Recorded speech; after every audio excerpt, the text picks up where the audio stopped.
The Indie Council is in session. Welcome, everyone. This is a place for the leading voices from across the industry to gather to talk news, titles, and everything indie. I'm your master of ceremonies, Jill Groth, the Indie Informer, and today, joining the council, we have conquering the internet, Janet Garcia. The industry. Is that anything? Whoa! Hey. I did have someone try to make an indie pun with the word indeed, and it didn't go very well. So like I think we need to write up as the council the official list of like these are all the indie puns that work. I don't know if that one does. That's fair. I'm just, we can communal process, Yeah, it'll be fine. The top cozy expert, Jenny Wyndham. Oh, hey. Thank you. Thank you. Also, shout out to Jill for an amazing article on cozy gaming. On cozy gaming. Very fun. Very long to write. Should be in magazines coming out to mailboxes soon. But I did promise Jenny that I would put like an entire page of just her face, which I didn't manage to do, which was unfortunate. But I was going to try. Next time. And rounding out the full council today, late night embargo sicko, Mike Towndrow. Hello. I got a box from the lovely people at Annapurna to celebrate today's Wheel World launch. Oh, I might have Shall that we too unbox somewhere. it together? Yeah, Oh, go. I want to see what it is. It's too Do you small want to to be unbox a it wheel. together? I haven't actually received it. I should okay. probably go check my mailbox. But hopefully, Rufus is I off scratched to do everything that. out. Look at him. Look at him enough. diligently. It feels like you did. Okay. Though the knife safety for the audio listeners like is this non-existent. dangerous. I guess you did slash away from yourself, so Of I guess course. that's true. kind of nice. No. But Very good. Pac-Man open scissors slash through the body to avoid any damage outward towards the wall. Of course. Okay, yeah, One we more don't time want for to good damage luck. the wall. Keeping it close to the chest because the sternum is the most sturdy. The way that's why it's called that. Your chest with the Slice it right with there, the and then- scissors. Everyone's learning really good. Close it up. Throw them away. We're fine. Okay. There's a box. I'm There's another so box. excited There's a box. There we to go. see what's Okay. in this box. Paper. This first thing is going to Ooh. be like, this is Mike's address. Okay, hold on. Ooh. We have Okay. perfect for bald freaks like me. A hat. nice. Lovely. Give us how does it feel? What's the condition? What's the fabric? Lightweight. It feels like a good bald man goes into the ocean, doesn't want to burn his scalp, that kind of hat. It feels like a nice waterproofy That seems very Ooh. specific. Good for cycling, love a piece of- perhaps. little ASMR. Oh yeah, that's what Pretty people good. come here for. Nice. Yeah, real Pretty freak good. show stuff over here. Real for freak show sure. stuff. A Wheel World bottle. Okay. Okay, yeah. It's like And it's the 'cause, biking of ones course. that go in the Yeah. level. Yeah, it goes. So if you go on your bike, yeah. I feel like I haven't seen one of one of those. those since like the 90s. I know. I feel like we don't use those, but because I'm not in the biking community as much, the cycling community. I don't know what this is. Open it. It's a It's box. some kind of box. The box that has a Compartments. Compartments? Very components of some sort. What's it going to be, Sure. everybody? Put it in the I love chat it. before he opens it. I love that the hat doesn't say Wheel World across it, which I No, think is I really like nice. that in merch when they Ooh. don't do that. It smells too bad good. This isn't a. Oh, just kidding. Oh, you can smell this because it is chocolate. Ooh. Oh, it's Wheel got the World little Wheel chocolate. World. Like, That's you messed cool. up some of the It's logos. That's a partially- shame. It's also melted. clearly July Yeah. because it's quite melted. Good thing it's But, 70 degrees outside right now for me. They smell lovely. Oh, they're very melted. very world's famous chocolate coated of them to just kind of toss that into the. I love it. That's cute. They taste pretty dang good. Hey, Tastes pretty when dang good. you Oh are my God, I'm a cycling mess. with your skull on fire bike, you need some energy. You need to pop that in your Of mouth. course. Maybe it'd be too navel gazy, but we should do a thing on like indie PR at some point because there's some interesting angles. I think the chocolate thing has been trending for like a few months in the PR Yeah. angles. Oh, So, it's like, a a cute Lovely little bag. bag. That's Oh. actually really nice. That's really nice. Has the dev name on it. Has Annapurna on the strap. Lovely. Love it. Love it. Nice. And then he And, pulls out an entire bike. Oh, and then the best part, a fully melted ice pack that was clearly meant for the chocolate. Oh, they thought about it. That's nice. That's what kept it kind of more intact, though, I guess. Yeah. If you had just opened it up and it was just goo. There we go. I like how you're using the ice pack as if it's part of it. Like, yeah. You're like, oh, this is Listen, special ice I'm pack. not. Throw it back in the fridge. It's a U-line. Yeah, a U-line cold pack. I'm not gonna let this go to waste. This go straight in the freezer for inevitably when I fall off my bike. Maybe I ran out of water. I'm out of chocolate to keep the energy up. Hat has gone ablaze and my leg is bleeding out. U-line has my back. Annapurna, thank you. Thank you, Annapurna. I'm so glad that you're not gonna die while you're riding your bike because of this box. I don't know how to ride a bike. I'm actually not. Like, normally I would be surprised, but I'm actually not that surprised. Can you There are a lot of things. Oh, 100%. Can I what? Skateboard? No. I've tried many See, that times. feels when really when I was wrong. younger, I was able to. I feel like, why do you look like that You if have you like can't a skateboard? wheeled non-car. What does that supposed to mean, Janet? I think you know exactly what it means. You tried to roller skate? You derailed our entire like Summer Game Fest play days thing to go get a skate deck. You don't even skate. When I was a kid, I used to, but I took a really gnarly fall and I nearly cracked my shin. And since then, haven't been able to balance right. Interesting. The lore for Mike keeps growing. I think it still kind of counts. Like, it's like you used to, but just haven't done it in a while. Yeah, you just haven't done it for a while. Rusty. That'd be like saying I don't know how to ride a bike. Yeah. Okay. It's not fun. I don't enjoy it. Riding like a bike? Anybody out here who's like, oh, riding a bike is like the easiest thing. Oh man, like, I've been getting into riding bikes this summer. I've been riding bike like almost every other night. Because Jenny is the best of us. Jenny does everything great. So and she's perfect. Yeah, I've never heard of anyone not like hating riding a bike. I've heard of people that can't do it. I don't like it. It's not a fun experience. I would much rather skate. Is it the whimsy? Is it the how easy it is? Like, which part is it? It's just like it is.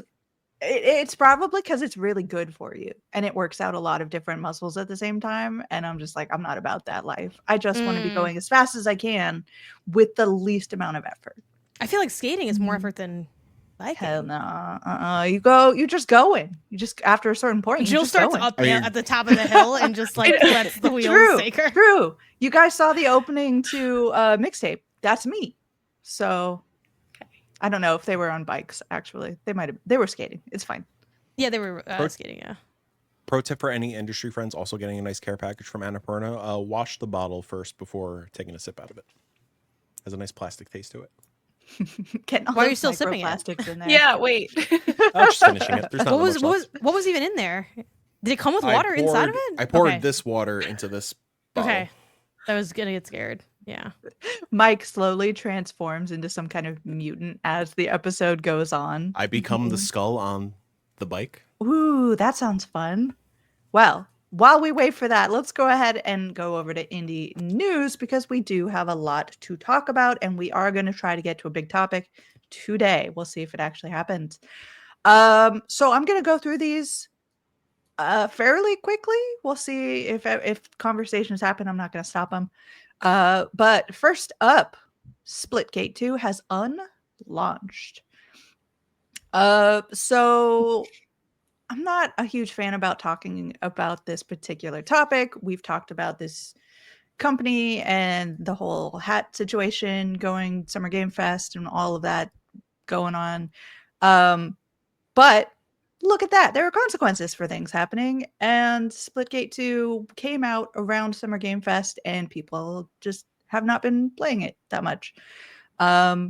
So they have done something very unusual and literally taken their game like I didn't even know you could do this, just unlaunch your game. They have taken it off of platforms and they're back in beta. It seems like what they've decided to do. I, as a Splitgate 1 fan, and I was excited for Splitgate 2, I'm assuming it was the launch build. I have it on my PlayStation. I noticed today when I jumped into Wu Chang for a little bit, which we'll maybe touch on later. I noticed an update triggered. I don't know if it's like still. like, I haven't tried to launch the game. I'm very curious what happens when I try to launch the game. Like, do I have access to a beta build now? Is it just gonna boot me? Is it just like a empty shell of an application? Very curious. It's very weird. But like you said, Jill, consequences. Weird how that happens. Strange. Yeah. Q clown knows noise. There's a lot more to this story, and you can see what the statements were and how everybody's taking it in a news article written by the wonderful Marcus Stewart over at Game Informer, and I'm going to link that down below. But like, I'm fairly over hearing about this person and giving this more attention. I don't know if that's the correct attitude to have on this particular thing, but I'm just like, you be stepping on rakes you're putting down yourself. I'm sorry. That's Janet. Yeah, I mean, I think the also just to, you know, for people that aren't chronically online but maybe still consume game podcasts, like I know a lot of people miss the hat stuff because like, oh, what happened? Like I've had people asking me about it like during SGF, but yeah, it's the like make FPS great again hat, which is like, you know, sort of parroting like the sort of Trump slogan campaign, which has been even like more increasingly charged with like this new regime that Trump has. But also what's funny about that, there's a lot of layers to unpack there. Obviously, like there's the political landscape aspect. Unfortunately, there are developers in this industry that, and again, this is my perception of this person's actions, you know, just kind of analyzing the situation. There are unfortunately a lot of game developers that seem to varying degrees enjoy sort of dog whistling a toxic audience, where, and sometimes it's more subtle than like something as like aligning yourself with like Trump terminology. Like sometimes it's something like, we have no microtransactions, but the way they say it kind of feels like it's feeding into like gamers that like hate on developers very actively, that feel like developers are greedy, that they are ruining game, you know, like this kind of just toxic culture. And again, you can totally be critical of microtransactions, and I think sometimes it's good not to have that in your game, but like that's an example of something that's like a light version of like, clearly you're trying to like rile people up, and that's kind of icky. Yeah. That is one of the things that's mixed in with the Splitgate 2 situation, is they did have these kind of wild microtransactions as well. But yeah, $80 skin, right? It was something even like crazy. That was like the discounted or something. Like it was even more wild than that. And I think the way that the developer has almost immediately in every situation deflected or said for some reason that's not like, it said something like, oh, I didn't realize that was happening. Like it was the dude that we fired and now we're dealing with it. Or like, with the hat immediately, Rebecca Valentine reported saying like, oh, and he's not sorry. And then the day that went up, he issued an apology, you know? So it's just like all of these things are sort of happening. So basically like the thing here, and obviously this is like sometimes separate from the actual like game, like the mechanics, and then sometimes it isn't, right? Like I think in this case, this is more of people weren't happy with the game for various reasons. And they, you know, they kind of described it as, oh, we came out too early, we were trying to do too much stuff, and they kind of just fumbled. But the reason that this is particularly interesting, again, I don't really want to take pleasure in like a developer struggling to like make a game. You know, a lot of people worked on Splitgate 2, and I'm sure there are people that were in pain watching this person talk. So, but at the same time, the reason that it's like it looks so clownish is because when you position yourself, like when you make a big statement, you really have to deliver on it. You know, people talk all the time about, indie debatable depending on how you categorize it, but like Hazelight, like Joseph Ferris is like the face of Hazelight in a lot of ways. He can be very like sort of over the top, debatably obnoxious depending on your interpretation. But what has been the reason that's kind of been fine is that, you know, he'll make a grandiose statement, like, oh, this is gonna be one of the best games you ever played. And then you play it and you're like, damn, it was pretty good. And so then it kind of doesn't really matter, right? But I think with Splitgate, like so much of that, you know, on stage talking point, besides the make FPS great again, it was like, aren't you tired of like, I forgot if they named, I know they named Titanfall 2 as, but Warzone, they, like, right? Yeah, Call of Duty. I'm tired of playing Call of Duty. You miss Titanfall? Come over here. And it's like, you have to, for you to like get clowned by the stuff that you're trying to clown other people for, you're trying to position yourself as like, oh, I'm so different, I'm so edgy, I'm gonna bring this back, and then for you to fall on your face, like it's hard to have any sympathy for that, because I think they were just so positioned as what we say in our household is strong and wrong is how the phrase that we throw around in these instances. And I think that's definitely where Splitgate 2 finds itself, unfortunately. Yeah. Yeah, because as far as I understand it, Splitgate 2 or the Splitgate community was really happy with the original and didn't see the second one coming at all and thought that it shouldn't exist and that it was a weird pivot to make. And it just seems like a lot of the decisions being made seem to back up a sort of not great intentions for making a sequel take.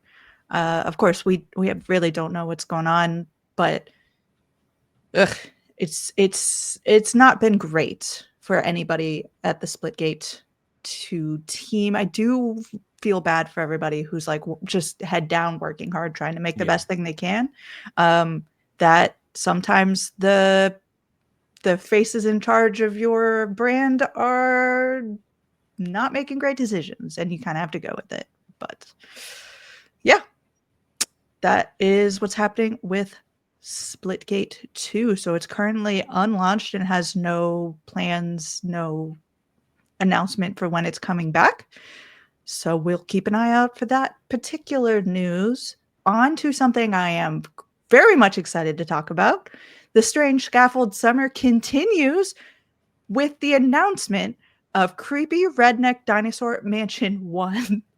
Which remake. Is so remake, re-raptored.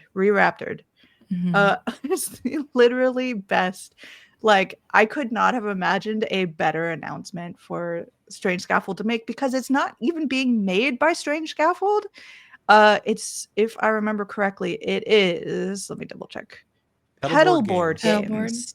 So Pedalboard developed and published by. So it's so cool to see Strange Scaffold just give its IP to another developer to be like, hey, have fun with this. I know that the developers were part of the team from Pedalboard worked together with Strange Scaffold on Creepy Redneck Dinosaur Mansion 3. But like just seeing where that goes, this is such a fun game. I really loved 3.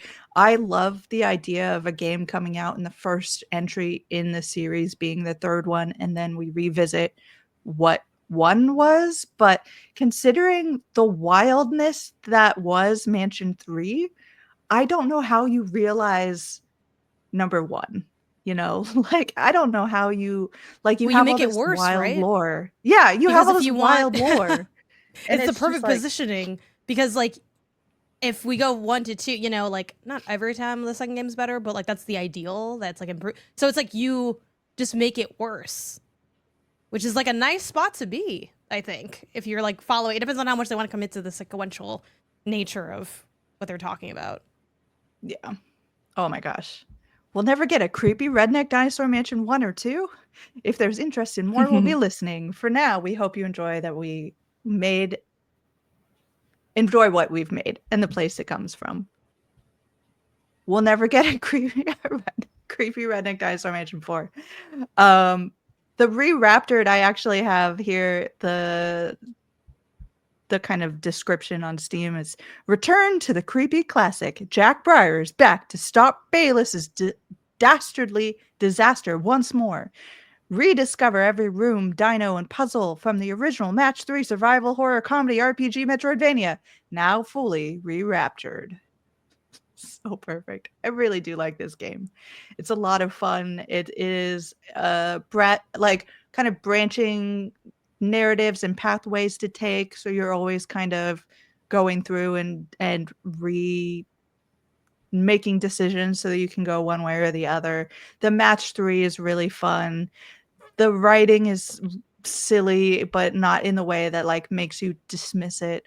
Like, I'm very, very excited. I'll put this down below so people can make sure to wishlist it. But that is, just one of many announcements I'm sure we will get because the Strange Scaffold Summer continues through mid-August. So I don't know what we're going to hear about, but I'm excited to hear about it, Can I just give a shout out to the font for the 1, which looking like a dinosaur. Is a little raptor. Perfect. It's very good. Good job, y'all. Cool. Good job. Indie games. Sometimes they're good, you know? Yeah, sometimes. Sometimes they're split gate too, you know? You know, you got to take the good and the bad. Is it too soon? You have to, you know? It's almost like it was too soon for a MAGA joke during ice raids, you know? Who's yeah. Also, the other thing. Okay, the last thing. No, I want to hear about this. I want to hear about this. Just the last thing about that is that I think it's actually like so perfect to have done that, because that's also like a dated thing to do. You know what I mean? It's like you're in an arguably dated genre that you yourself feel like is getting stale, and you did like leaned into like stale like humor, and then you like leaned into like the stale, like, I'm not gonna apologize, and then you apologize anyway. Like it's if you wrote this down, this is the Life's Stranger Than Fiction. If you wrote this down, it'd be like, guys, this is like too on the nose. Like really? And then he goes on stage with the MAGA hat, you know? It's like, but it happened, and it's like, wow, it's honestly kind of poetic when you think about it. It's kind of like our modern day, and like I think the person I'm about to reference is obviously a way sweeter version of this. Is just similarly oblivious. Modern day Peggle Man from the E3 stage, where like Peggle, woo, and he jumped up in the air. Yeah, same kind of vibes, but like not good. Yeah, you know, the opposite of that. Like the industry's moved past that kind of stuff. Like we don't really do, and I know for some people they're like, I miss when dorky stuff happened on stage. It's like we don't really do that anymore. So it's like, this is kind of weird. It's very like it's like if SGF this year was on Spike TV, you know? Yeah. It's very like old coded. And it's like, it's kind of uncomfy. The vibes are a little uncomfy to begin with. So it's just kind of like, let's keep those uncomfy vibes rolling. Yeah, that was a good segue, I thought. The Chinese Room is going indie, which is good. That's fine. We like indie things. Unfortunately, going along with that, it also does lead to layoffs in the company. So this is Charles Hart over at Game Informer. Hello, Charles. I hope you're doing well. It's almost like Jill has a bias, you know? You know what? There are certain shows. There are certain shows I won't name that are always linking to like IGN or whatever. So I'm putting the bias in for Game Informer. So Charles Hart writes, the Chinese Room, developer of Still Wakes the Deep, Dear Esther, and the upcoming Vampire the Masquerade Bloodlines 2, recently cut ties with its parent company, according to a statement provided by IGN. Sumo Digital yeah, no, I'm not going to do it. Other people are going to do it. So, I mean, they're the primary source, but all right, go ahead. Sumo Digital acquired the developer in August 2018 for 2.2 million euro, and now the Chinese Room is independent once again. This weekend, Chinese Room completed a management buyout with the company to be led by current studio director Ed Daly. This deal was facilitated by VC firm Hero Capital, but according to Eurogamer, it also resulted in layoffs. I could head over to Eurogamer. You want me to do that? I mean, it's for something I would do, because I do lean on whatever the primary source is. This one has 2, so it's like, hey, you know. Yes, following the divestment process, a number of roles were made redundant, Daly told Eurogamer. First of all, there's more to that story. Charles did a great job talking all that through. But like, can we just stop like people in power whose jobs are not on the chopping block from saying dumb stuff like, oh, unfortunately things became redundant? I'm like, no, you fired people. People lost their jobs because you made decisions. Like, I understand you're going indie, and that we've talked about that before on the show of like having security versus being owned by people and what that means. But like, you can own that and say, hey, we wanted to take our own creative vision into our own hands, and that unfortunately means we don't have the kind of capital that we did before or whatever. Don't go on here and say like, oh, redundancy. I'm like, you didn't. No, I don't. Yeah, it bothers me. Well, yeah, I think this is one of those things where, like, unfortunately, this seems like it's probably. I think a lot of times when we hear these things, we have to unfortunately keep in mind this is not me taking a company side. I would never take a company side. However, but I think a lot of them are talking to kind of potential shareholders or stakeholders. While they are indie, they probably will get like outside investment potentially, unless they have the option to. or you always want that option to be on the table, right? So I do agree with you, Jill. I think the redundancies is very thinly veiled because you can only really say redundancies if you were to be acquired by somebody, because then it's like, well, we're mixing kind of companies, and then maybe, you know, if you only need one person doing one task and you have two, yes, you can argue that is like a kind of legitimate thing.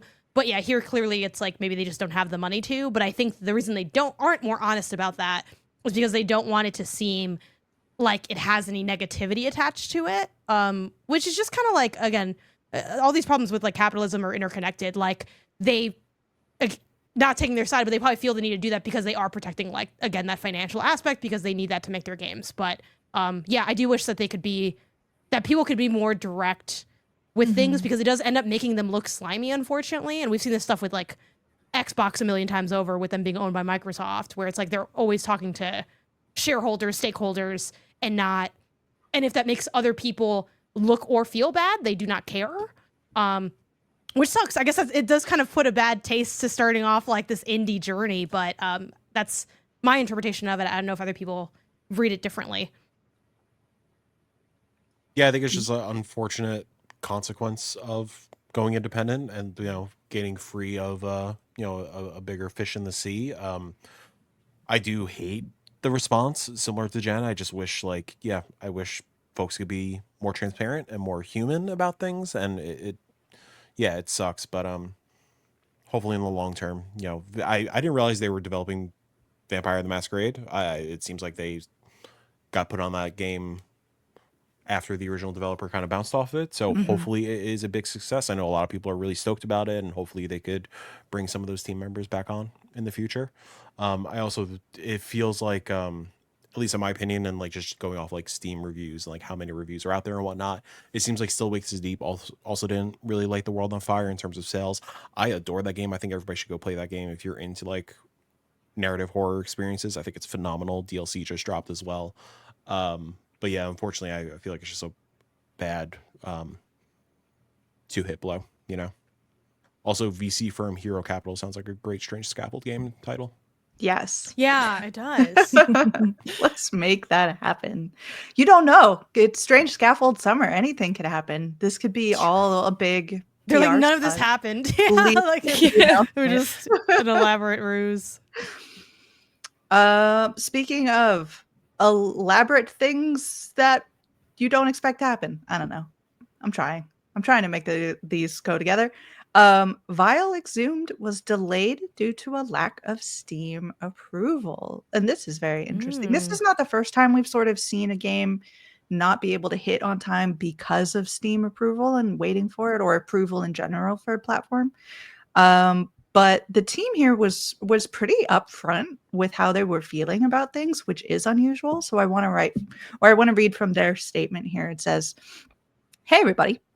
Maybe we should have known after plenty of creators told us Vile Exhumed was too intense to cover, that we might run into issues releasing the game. We've been waiting for build approval for about a month now, and since we haven't received any updates, we wanted to go ahead and preemptively let everyone know that we're going to have a delay in the launch. It would be ideal to have a date to give, and we've all got our fingers crossed that it'll be soon. But until approval comes through, it's not something we have control over. You'll know as soon as we do. We'll pick the first date we can after approval to get Vile launched. We are as disappointed as you. Thank you for understanding. Final Girl Games and Dread XP." So, I mean, this is sort of what we were talking about in the last episode, the last story, where like this is very transparent and very human. And the fact that it's both the developer and publisher signing at the bottom is also really interesting. Typically can be a little bit dangerous saying this sort of thing to Steam in particular, especially since they are waiting for approval. So I love that they were sort of like, hey, we're not going to let people just hang in the balance. We're not going to let the people who are supporting us just not know and be in the dark about what's going on. But I don't know, from the people who are on the other side of things, Mike and Jenny, like PR wise, like what would you have thought about this particular message? You mean like how they're being super transparent about the response, or yeah, the just lack all of your approval? thoughts. I'll take them. This is what I would have recommended if I was in this situation. I'm always about transparency and letting your audience in the loop. Yeah, like, sure, it doesn't make Steam look the best, but Steam is just doing their due diligence to make sure they, going through the process of make sure this game is properly vetted. And because this, to be totally clear, also I'm on the side of Kara Final Girl Games. We adore the file Exhumed. You can see that we made it one of our best of shows at PAX. But yeah, this is also off the heels of Steam, a little loose on the details, but Steam is taking down a lot of adult themed games. And Vile is definitely one of those kind of games that has some hefty visuals, hefty narrative threads, hefty themes. So I could see Steam's hesitancy, but at the same time, it does suck that it is like, not to sound cliche, it's art not being able to go out to the masses. Art is art. It just let it out there. It's an important message. Yeah, it's brutal, it's gnarly, but so is the world.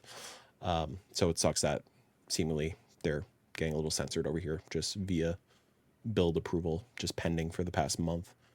I would also be pissed that we were waiting an entire month without word, and that kind of just screws up plans when it comes to outreach and like embargoes. And I think that the strange thing is like not having heard back anything in a month is that like sucks. That really sucks. And I from my experience, that feels more out of the ordinary. And I don't know if that also is because Steam is doing a little bit more of that, like, I don't know what they're doing necessarily to vet or filter or restrict these games that are more adult, but it seems like it's getting caught in that crosshair. And I feel really bad for them because there are so many games on Steam that are just really like misogynistic and vile, and actually like vile, not like the title vile, as in like actually vile. And that I think personally I'm like, yeah, sure, I guess we could examine those, but it's unfortunate that they're getting caught in this without any notice from Steam. And I think that for me is what stands out as a little bit odd, because usually when you submit a build relatively quickly, you get feedback on like what's wrong, what you need to fix, what's happening. So the no word for a month is the thing that stands out to me.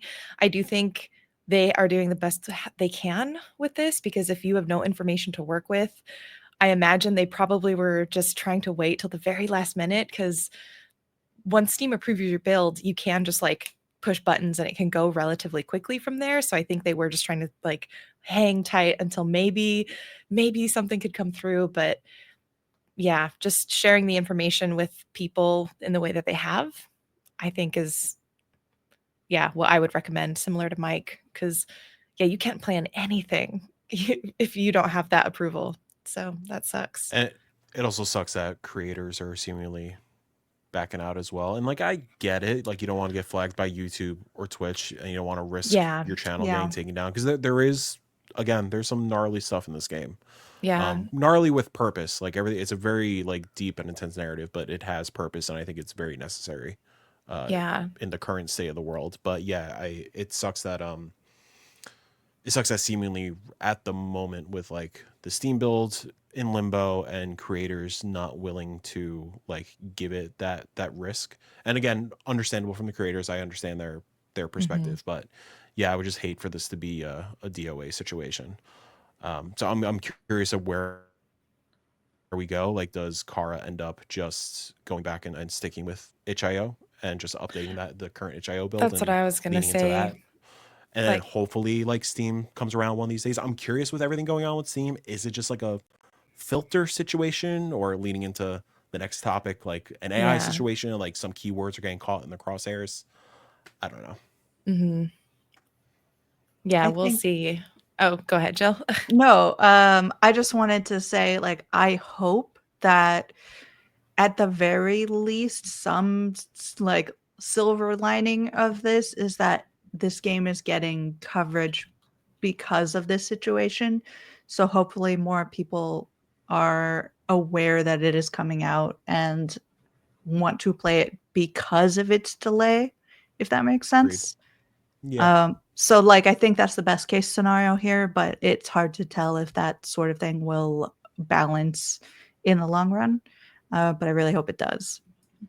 Curious what this also means for Dread XP and like some of the other like more gnarly leaning horror games moving forward. Like Dread XP, they're pushing. I think it's coming out sometime this year. They're pushing The Lacerator pretty hard, which is similar adult themes, obviously tied with a lot of gore and dismemberment, and it's on like the goofier side of horror. It definitely leans into horror comedy a little bit, but it is very gruesome. I'm curious if they're like looking at something like Steam's response to Vile for some of the more mature leaning games in their upcoming catalog, and even folks like Papa Combo and stuff like that. Granted, Papa Combo like a huge itch.io audience, so I think like they'd be fine regardless. But they've also been kind of getting into the console realm as well.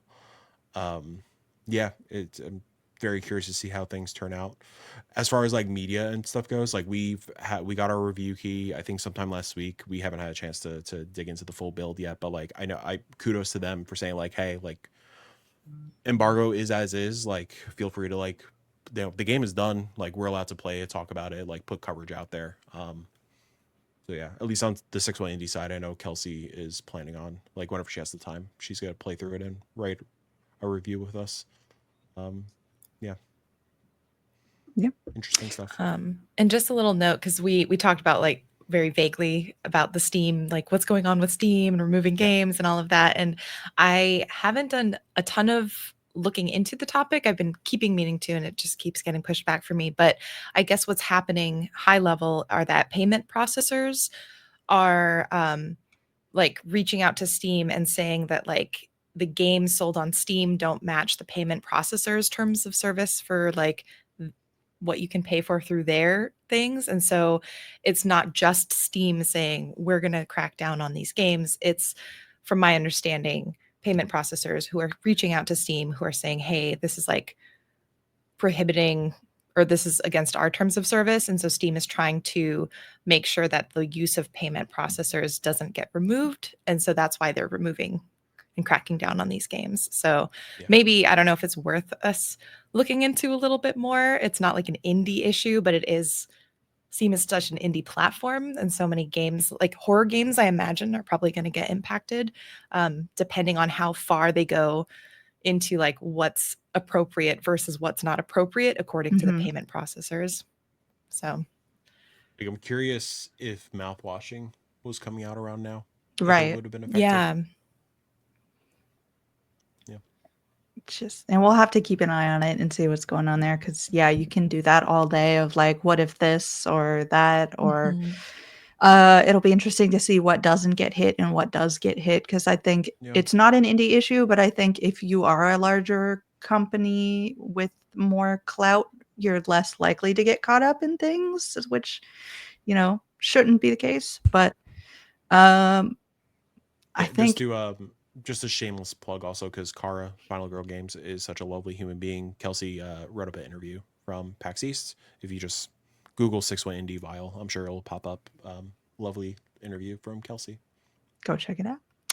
And let's go ahead and head over to topic of the show. From horror to horror, we're going to talk about indies and AI.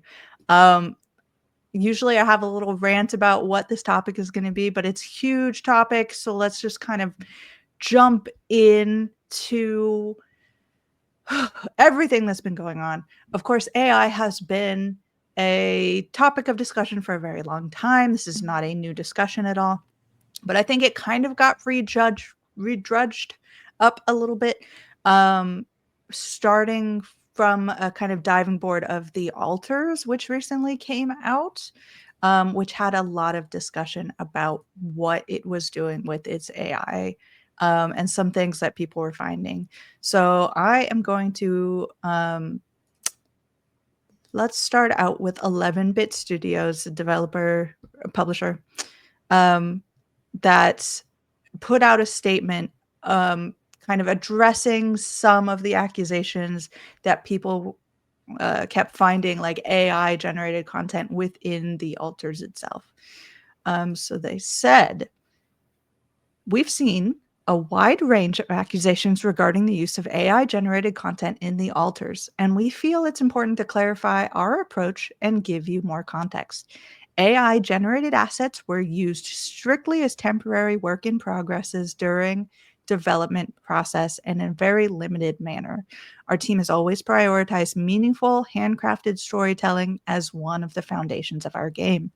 During production, an AI generated text for a graphic asset, which was meant as a piece of background texture, was used by one of our graphical designers as a placeholder.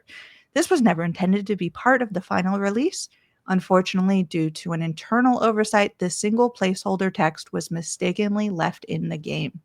We have since conducted a thorough review and confirmed that this was an isolated case, and the asset in question is being updated. For transparency, we've included a screenshot to show how and where it appeared in the game. While we do not want to downplay the situation, we also want to clearly show its limited impact on your gaming experience. In addition to that, a few licensed movies that the alters can watch in the social area of the base were added at the final stage of development. While those, I've got a little arrow I can't read past. While those were externally produced, our team was not involved in the creative process, and these required additional last-minute translations due to extreme time constraints. We chose not to involve our translation partners and had these videos localized using AI to have them ready on launch. It's always our intention to, I think it says, invite trusted translation agencies after release as part of our localization hotfix to ensure those texts would be handled with the same care and quality as the rest of the game. This process is now underway and updated translations are being implemented. To give you a better understanding of what a small part of the overall scope of the game's narrative layer they are, those few external movies are approximately 10K words out of 3.4 million across all languages in the game, or just 0.3% of the overall text. The alternative was to release those specific dialogues in English only, which we believed would be a worse experience for non-English speakers. In hindsight, we acknowledge this was the wrong call. Even more so, no matter what we decided, we should have simply let you know. As AI tools evolve, they present new challenges and opportunities in game development. We are actively adapting our internal processes to meet this reality. But above all, we remain committed to transparency in how we make our games. We appreciate your understanding and continued support as we work towards that goal. And they do have screenshots, and I'll put all of that down below so you can check out what this means. So yeah, using this as the diving board to jump into AI. First of all, I'm sure all of you kind of jumped into this, saw this happening as it was going on.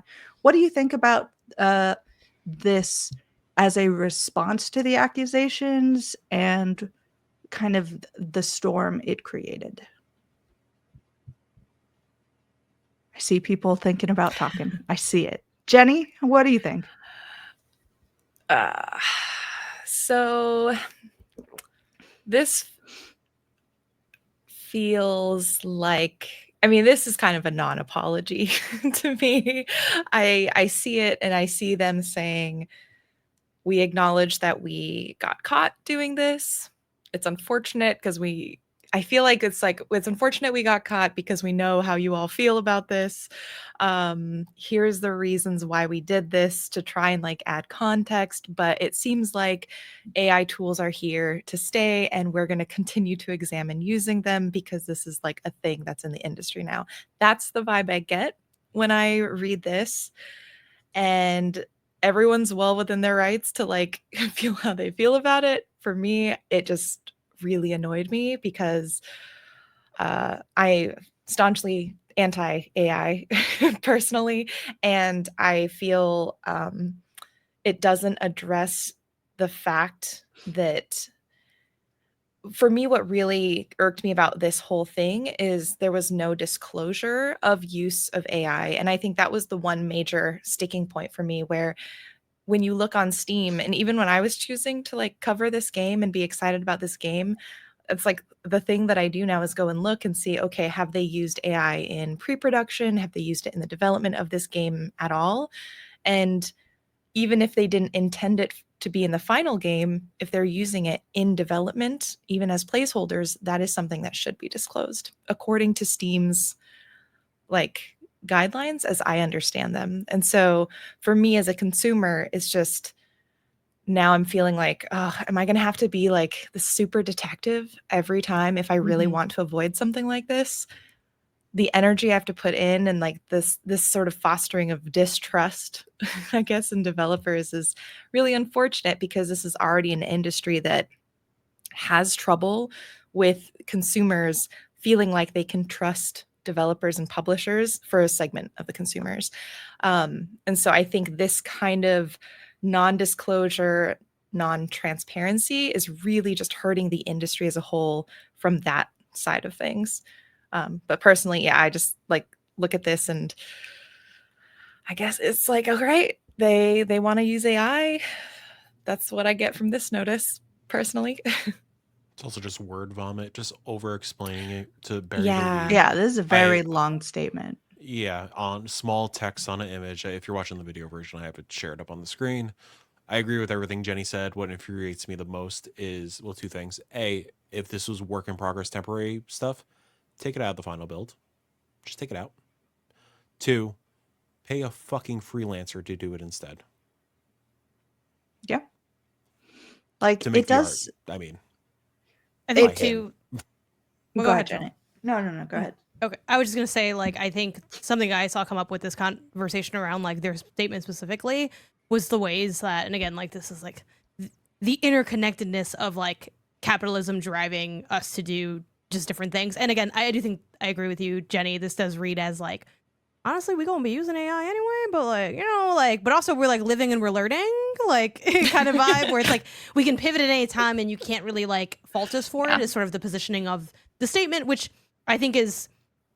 I think they were successful in what they want to achieve. I just think what they want to achieve with the statement isn't what I'd like for them to, the position I'd like for them to take. yeah. But I think with the thing I saw come up a lot too was the localization justification of like, we need to do this. We kind of created an unfortunate situation of crunch, and in lieu of crunching, we used AI. And I did see a lot of people being critical of like their work pipeline for that, which I would agree with that, especially because I think it's really particularly negative to use AI for something like localization, because like localization is quite challenging to do. Not to say that everything is challenging to do. So I don't want to, rank localization over like a background art asset or something, because I don't think they're necessarily meant to be compared.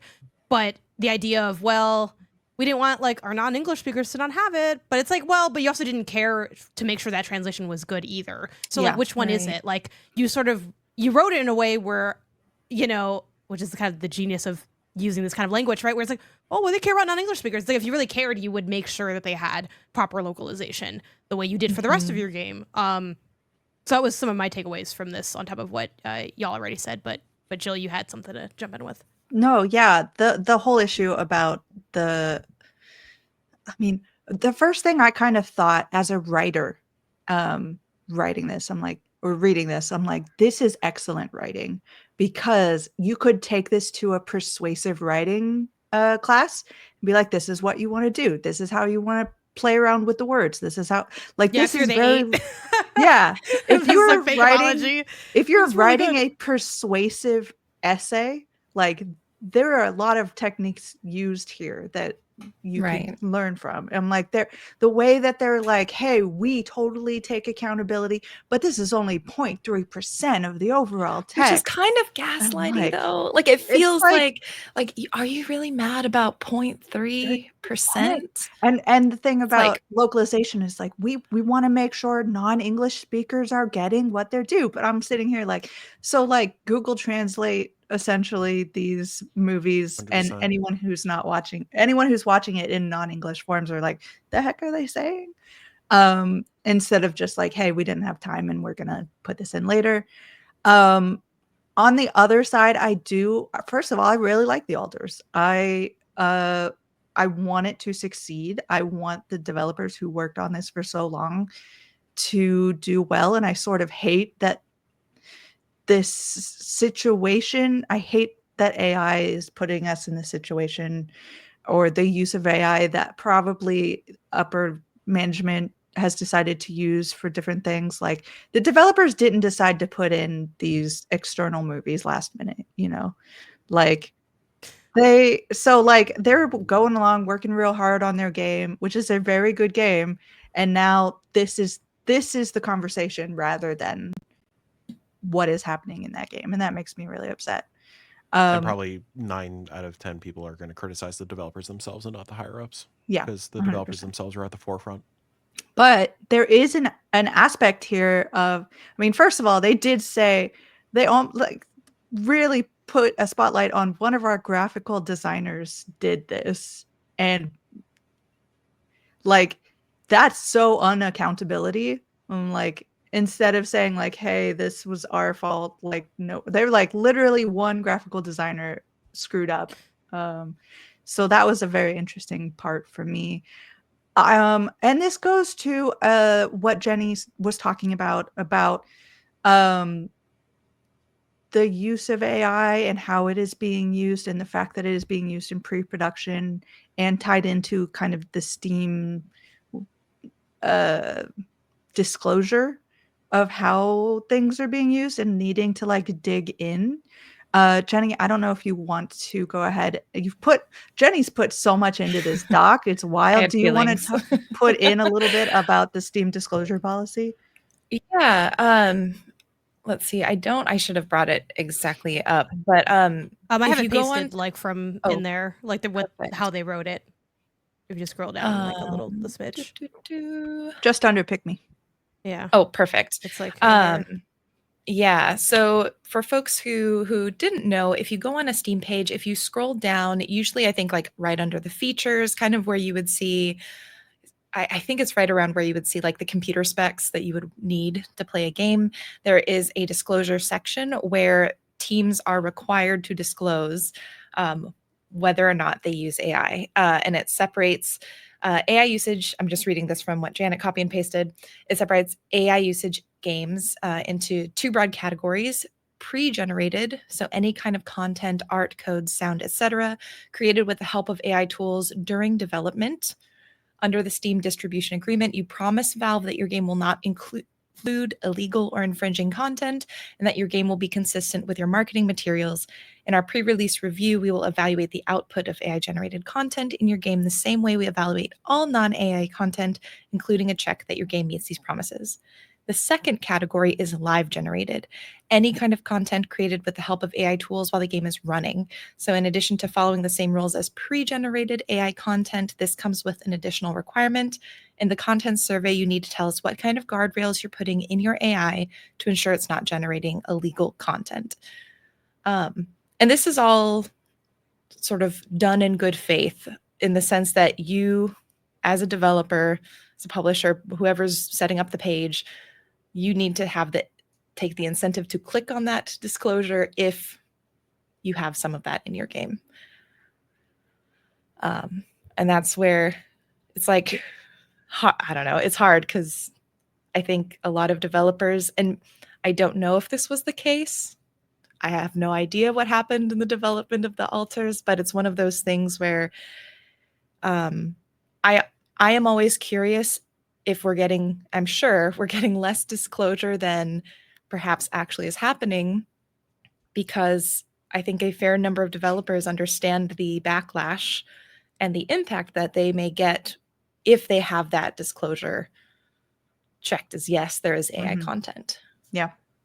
Yeah, I think too, I was just gonna say the thing that I kind of wrote for myself to remember, like, with this conversation is I've sort of, it's one of those unfortunate things where it's like I have my feelings about it, which I am also anti-AI, as just someone that and I imagine we're kind of all similar in the sense, like, I know I'm gonna sound like a million years old or whatever, but like I want things to be made by people. Like, I am firmly in the belief that part of the human element is what makes art art. And what makes it like exciting to engage with, and I know not everyone, maybe even listening, like agrees with this standpoint, but like I'm of the mind, if there is literally, a game, an album, whatever, it could be like my favorite game, if Jack and Daxter 2 existed again and it was like awesome. And it's like, oh, this was made completely with AI. I'd be like, that sucks. I don't want to play it. It doesn't matter if you literally took the exact same game, the exact same experience. Like, I don't care. And I think that's also the division to me, unfortunately, like some consumers, where it's like there are people who they just want to be entertained. They want a good thing. They don't care about how it's made.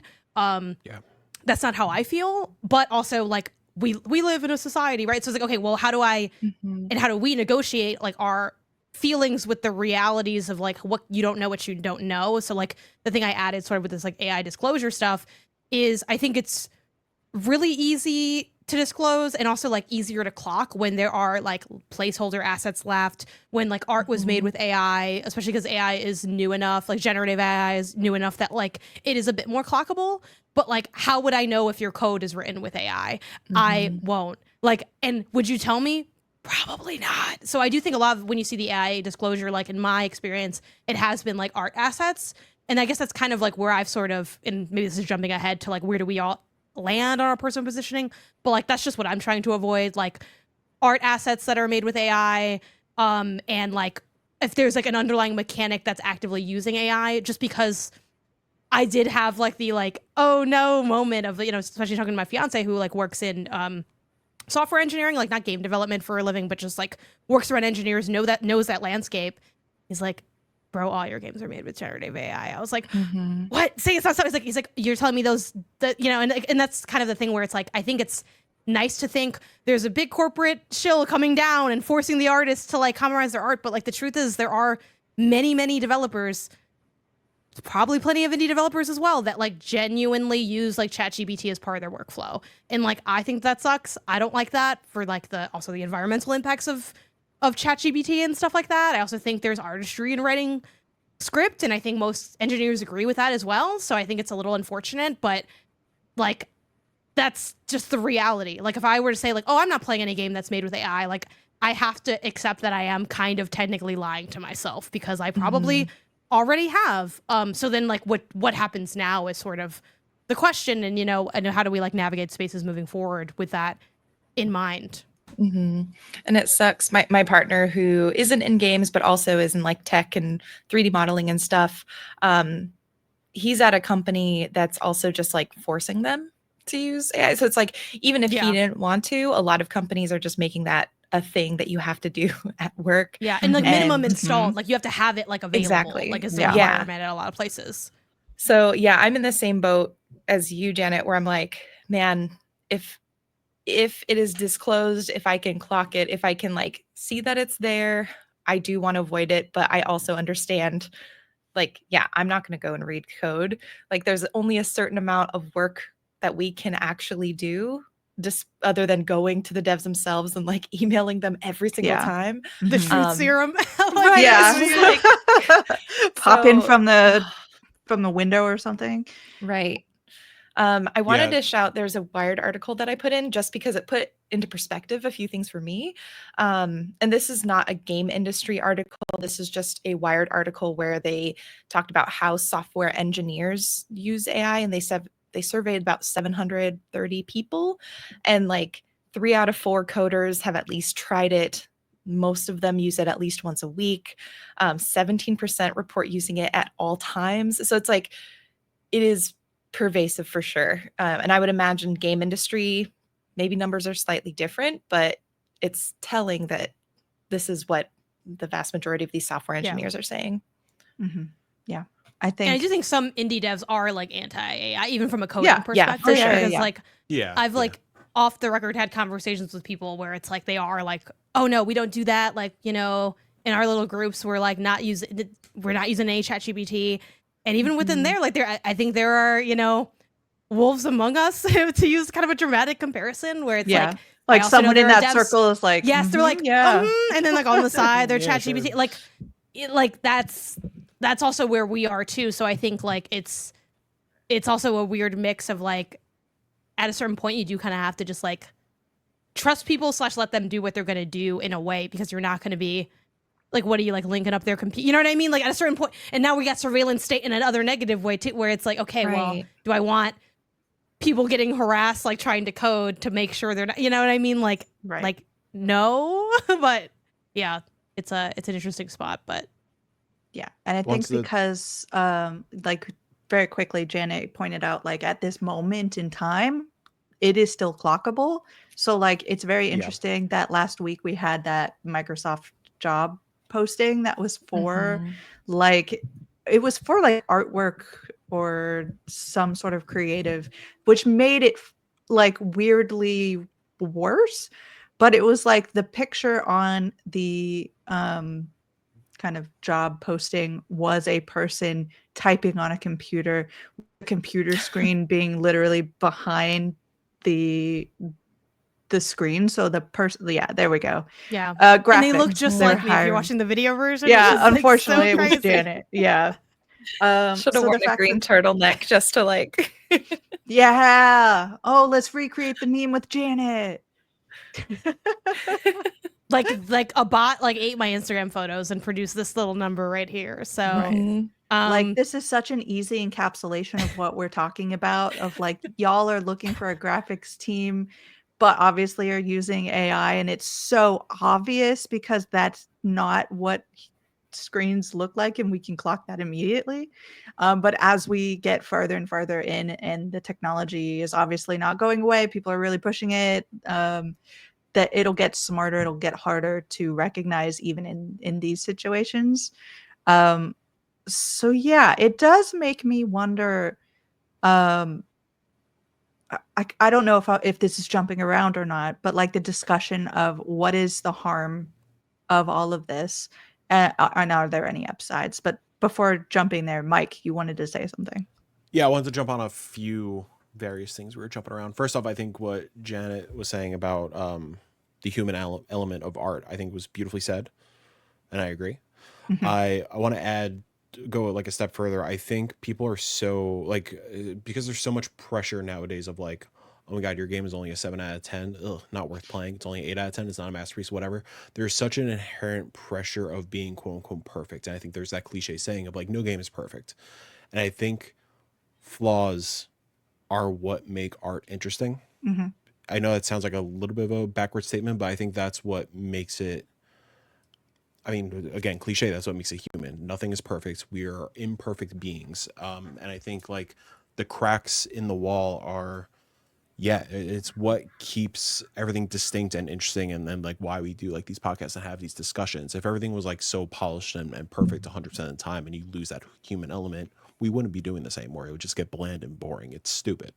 So yeah, completely agree with Janet's notions with that added element. And obviously like, yeah, I have the same stance. Like it sucks that like obviously we're all playing stuff with AI and like things are not getting disclosed. If something is blatantly like art is blatantly generated, sound blatantly generated, whatever it may be, those are the stuff I tend to avoid. Things are disclosed, I avoid. As somebody who just went through hundreds of submissions for another showcase, you're goddamn right. There are people not disclosing stuff, and it is quite obvious to clock at this stage. I do fear for the time where it is going to get hard to clock. There were unfortunately a lot of submissions this time around where like key art was clearly, it was like Janet was on the key art with a turtleneck, you know? Or like some of the text was clearly like ChatGPT created, like some of the trailer stuff was wonky and like nothing was disclosed, and like those were just like really red flags. And I'm grateful that we're at the point where we're able to clock those kind of things. But soon I feel like whether it's in this calendar year or next year, it's going to get to a point where we're not going to be able to clock it anymore, and that's kind of horrifying. I mean, you look at some of this was it Google VO stuff? I get a lot of like Sasquatch vlogging on my TikTok feed, and it's like, god damn, this looks you're on that too real. Yeah, I heard about that happening. Like I think too, this is kind of like a silly statement, and I don't want to. And it's gonna sound funny, but I don't mean it to be funny. But the popularity of like generative AI is also ruining like the existence of bad art as well, where it's like you have that awkward thing of, is this like is this kind of ugly because it's like not well made, or because it's generative AI? Because I ain't got no beef with like, oh, you just made a thing and it's not that good. Okay, that's fair game. But then, and I hate that for those creatives as well, just because it's like, you know, I'm all for being critical, but like, it's gotta suck to be like, my thing's so bad, people think it's generative AI. It's like, that sucks. But like, it muddies the discussions of things that are bad also. But right. go ahead, I don't think bad, but also like, I'm really angry about the fact that people perhaps purposefully, like for a good reason, believe that using an M dash automatically means that you've been using ChatGPT. Yes. Because oh my I gosh. love an M dash. I put an M dash in every single one of Dude. my articles, in almost every paragraph. My thought process bounces around, and I like to write in that way as well. Yeah. I've been doing this forever, and then people will be like, "Oh, you used an M dash. That means that you're not writing." I'm like, "No, that's just how I write." No joke. I saw like that criticism. I'm like, no, I just really like using the M dashes. Really I went back to like, I think it was my blighted SGF piece. I just got rid of them. I was like, fine, semicolon. I don't care. Or comma, whatever. I'm not getting rid of my M dashes. You can't. Come on, all over to Team Semicolon. We got some good stuff going on. No one wants to use it because you can just use a period. But sometimes if the clauses are closely enough related, that's when Semicolon shines. M dash all the way. I also like the M dash fine. I'm more of a parenthetical comma girly than an M dash girly. It's Yeah, like these could just be parenthetical commas. Understandable. But you know. But that also speaks to a certain amount of like fostering that mistrust in an industry, both game making and game reporting, and game media, that is already there. So like it's doing a whole bunch of bad. That's all I want to say. I'm really upset about my M dashes. But I see, Jenny, you have put a lot of pros or a lot of cons, and perhaps maybe one pro, perhaps. I tried to think of a pro to be like open-minded. I don't know if I even really think that's that strong of a pro. Jenny Wyndham, AI defender. Here we go. Here we go. How far the mighty have fallen. Oh my god. Go ahead, Jenny. Dive into it. Yeah. Common AILs. Here we go. Environmental cost, stealing, poorly aggregating human work, unrealistic expectations. Also the fact, okay, here's what really annoys me. Yeah, I'm ready. AI does not think. Yeah. I think the way a lot of people interact with AI and talk about AI makes it feel like we believe it is thinking and it has a sentience. It doesn't. It is aggregating and drawing from information that is put within its database. And so you have these expectations of it creating something new. It's not. It's really just compiling the things that it has most likely stolen from the people who've created it originally. Did you hear about that writer that thought it was writing like an article or a book or something with ChatGPT and was trying desperately to get help to download the file because he couldn't figure out how to? And people had to like write back like, ChatGPT's been role playing with you. You have not written anything. There is no file. Like literally, it has no intelligence. It's literally just responding to you. That's like a real life thing that is happening. Someone thought they had a book ready to go, you know, like more harms. No regulation. This is like 4 or 5. The worst Wild West you could think of, honestly. There's nothing really controlling how it is being used, where data is coming from. We're starting to see some legislation come through. I think Meta had just like won a lawsuit, but that's not as nice and good as you think it might be against AI because they have their own AI stuff. So it's just an absolute mess in terms of regulation. It's also not neutral because of the data that is being input. It is biased. So that's a huge thing to think about. We don't know a lot of the time where the data is coming from. We have seen layoffs and job security tensions already, even without AI, but the advent of AI, like the Microsoft layoffs recently, probably one of the biggest recent examples of how they have been pretty open in saying this is to make room for like AI usage. And I don't see that going away anytime soon. More and more companies are going to try to jump on this bandwagon, and we're going to see more layoffs in the near future, I would imagine. I put down the distrust issue. It instills distrust between the consumers who do really care, the studios who are creating these things. And I put as a upside question mark, we could argue, and I do think, I don't want to disregard the fact that a lot of people don't have, especially right now, the funds and access, for example, to create a prototype that has art or that has code, and it's like you need funding to be able to get the people to do it. You can't get funding unless you have a prototype. So there's this vicious cycle that's happening, as Janet aptly put, perpetuated by the systems that capitalism is forcing upon us. So I understand the feeling and the need to use something like that to be able to hopefully get an advantage within that system. But at the same time, in using that to try and work the system, I feel like it's only perpetuating it further. You're just kind of like it's like the snake eating itself down the line. So it's not really the advantage long term that it feels like it would be in the moment.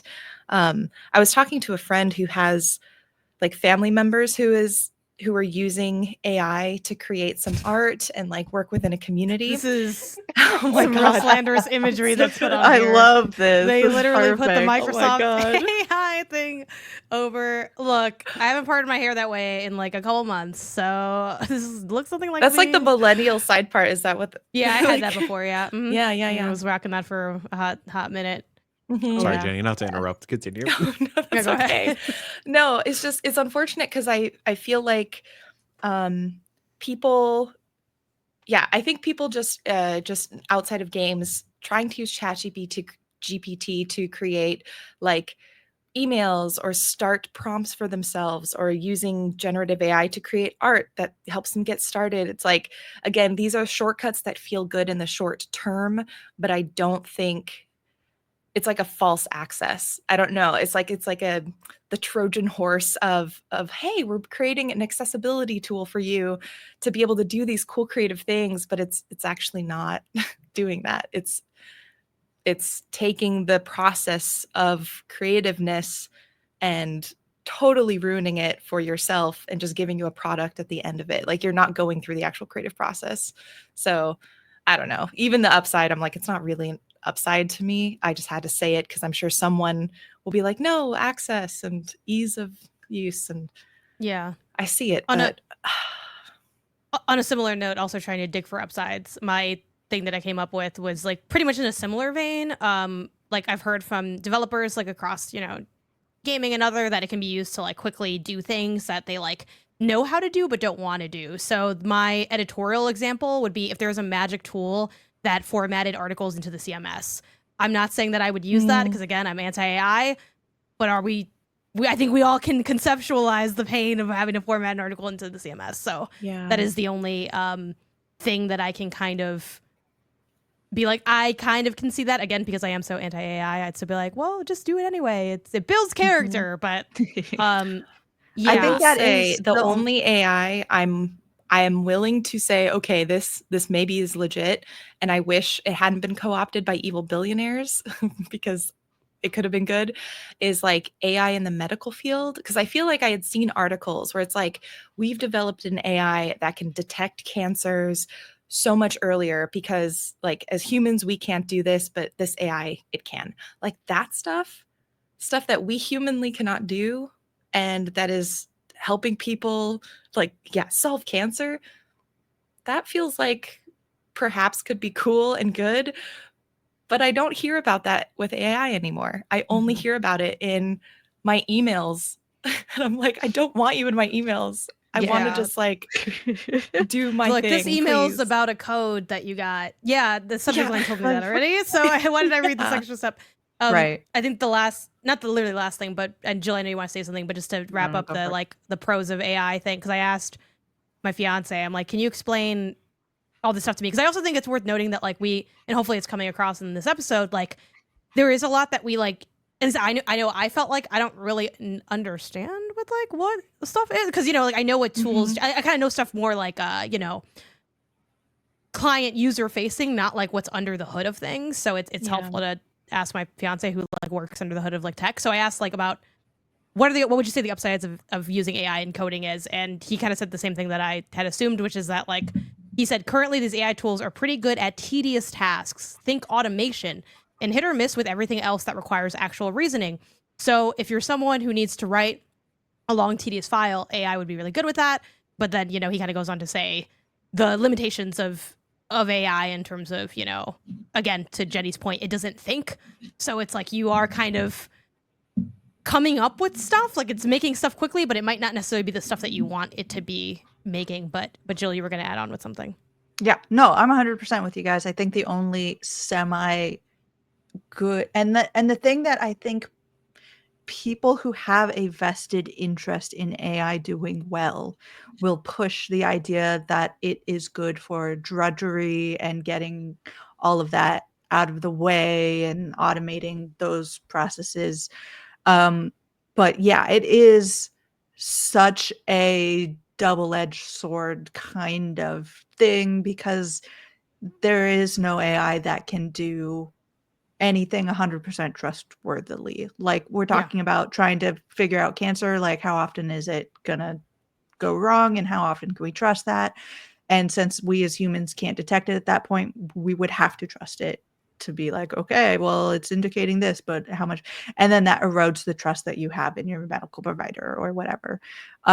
Same thing with like anything like writing codes or whatever. You're gonna have to go through everything that it's spit out anyway to redo it. So is it really worth that? And to kind of segue with like what Janet was saying, I am so done with AI being shoved in my face in every aspect of my job, every aspect I have to like engage with. So like Janet mentioned the like generated, this is what this person is telling you. And I'm like, this was a 2-sentence email. I don't need you to tell me what it is. And you're wrong most of the time.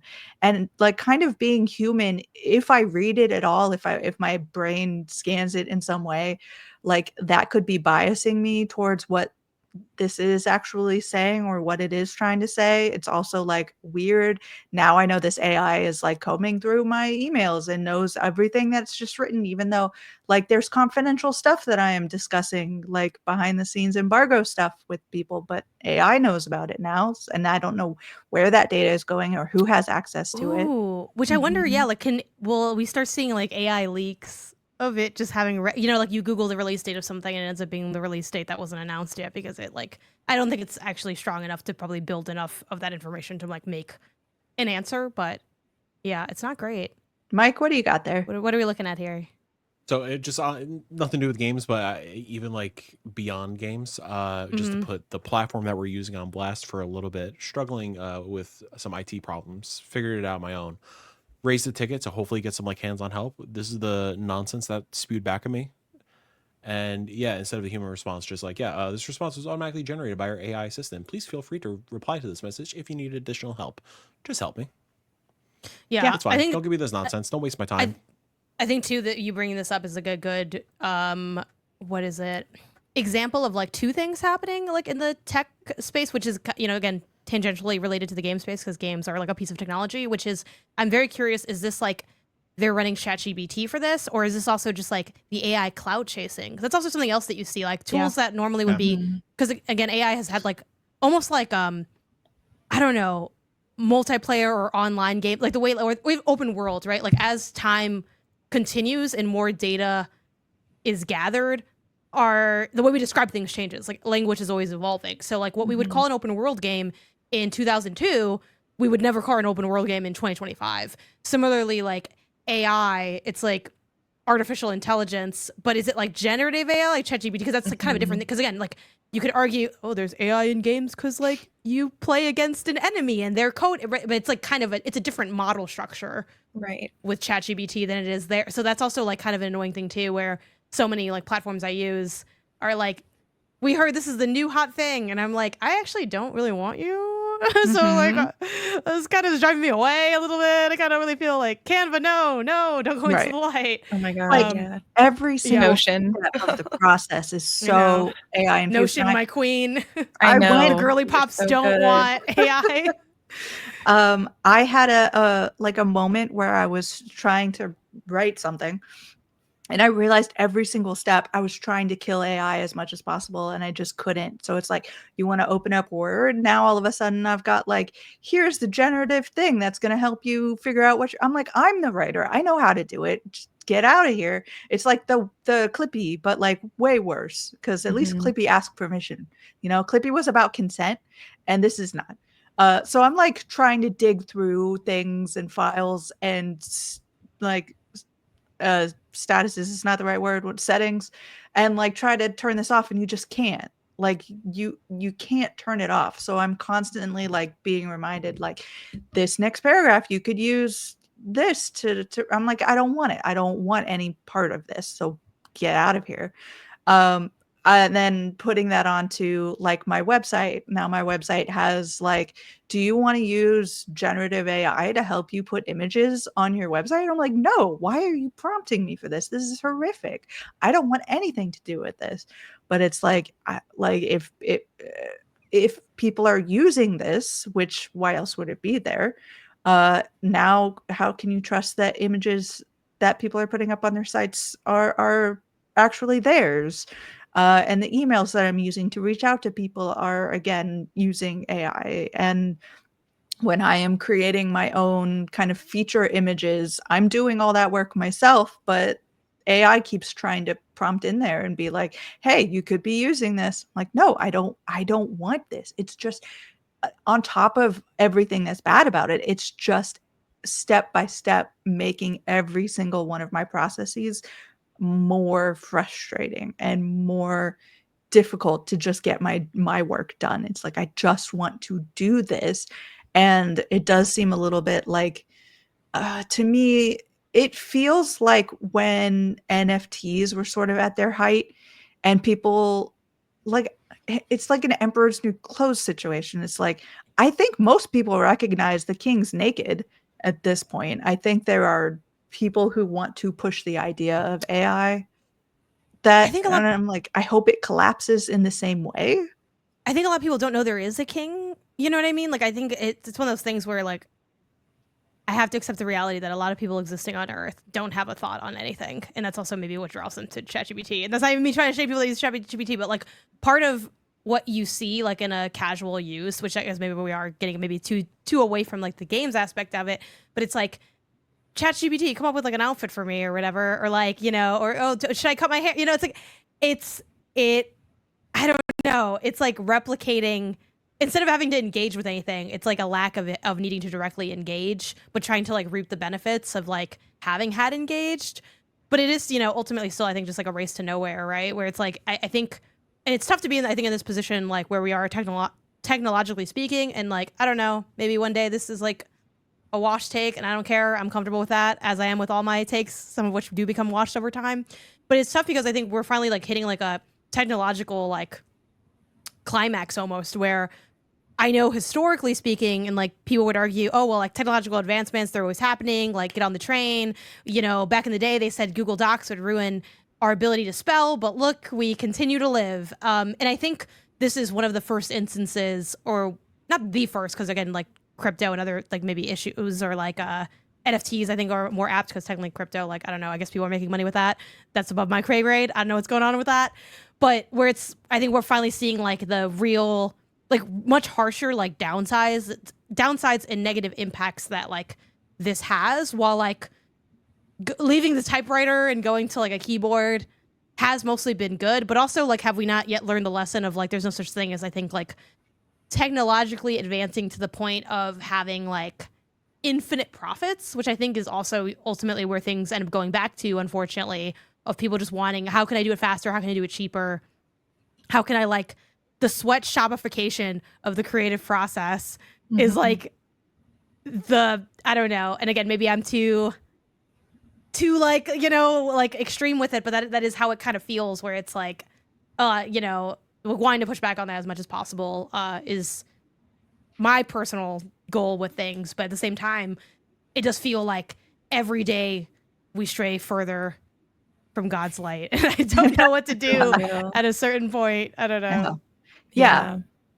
Mike has up a poster for AI, the Spielberg film, which is interesting because as young adults, some of us growing up, saw so much of this anti-AI. AI is going to kill you. AI is going to take over the world and it's going to be horrific. And we're going to live in a dystopia state because of AI.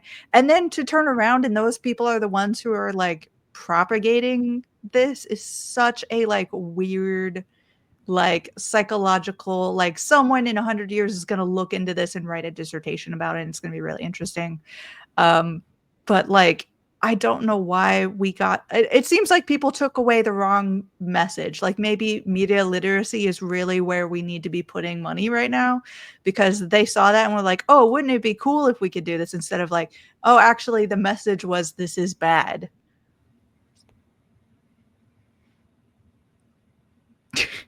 Yeah. Everyone's just kind of like, yeah. It's just kind of like, I'm just processing, Yeah. I think, and just to just continue, I think sort of what Janet was bringing up in terms of like this technological progress. And so, because I also sometimes am like, man, am I just turning into like, I don't know, a boomer? Am I just getting too old and not with the times and just not, advancing as the world advances? But I think one of the major difference for me outside of like the creativity, outside of like the human element of creation, it is the environmental impact. Like I think and this, I don't know if you all haven't seen just some of the towns that are located in and around where these servers are based, that power a lot of these like AI models like ChatGPT and like the OpenAI and everything. The amount of water and waste that goes through these factories and servers are immense, and people are like, they're losing their drinking water. They're losing like toilet water. The air around those areas is harder to breathe. And like, I think everything else aside, just seeing the acceleration of these places just being like sucked dry. Like this is like straight up Shinra sucking the Mako or out of the earth. This is like Final Fantasy VII turning real, and I feel like that for me is the ultimate, like I don't care about anything else. Ultimately it's like really accelerating the depletion of our planet. And while capitalism does have the forever growth model, like that is not possible, and like we're seeing that in real time. So I don't know, And just an additional thought. Not to circle back to the lack of media literacy and like us clearly giving up resources and that and taking the easy route out. There's also this aspect where a lot of great resources for education is currently being defunded by our lovely government.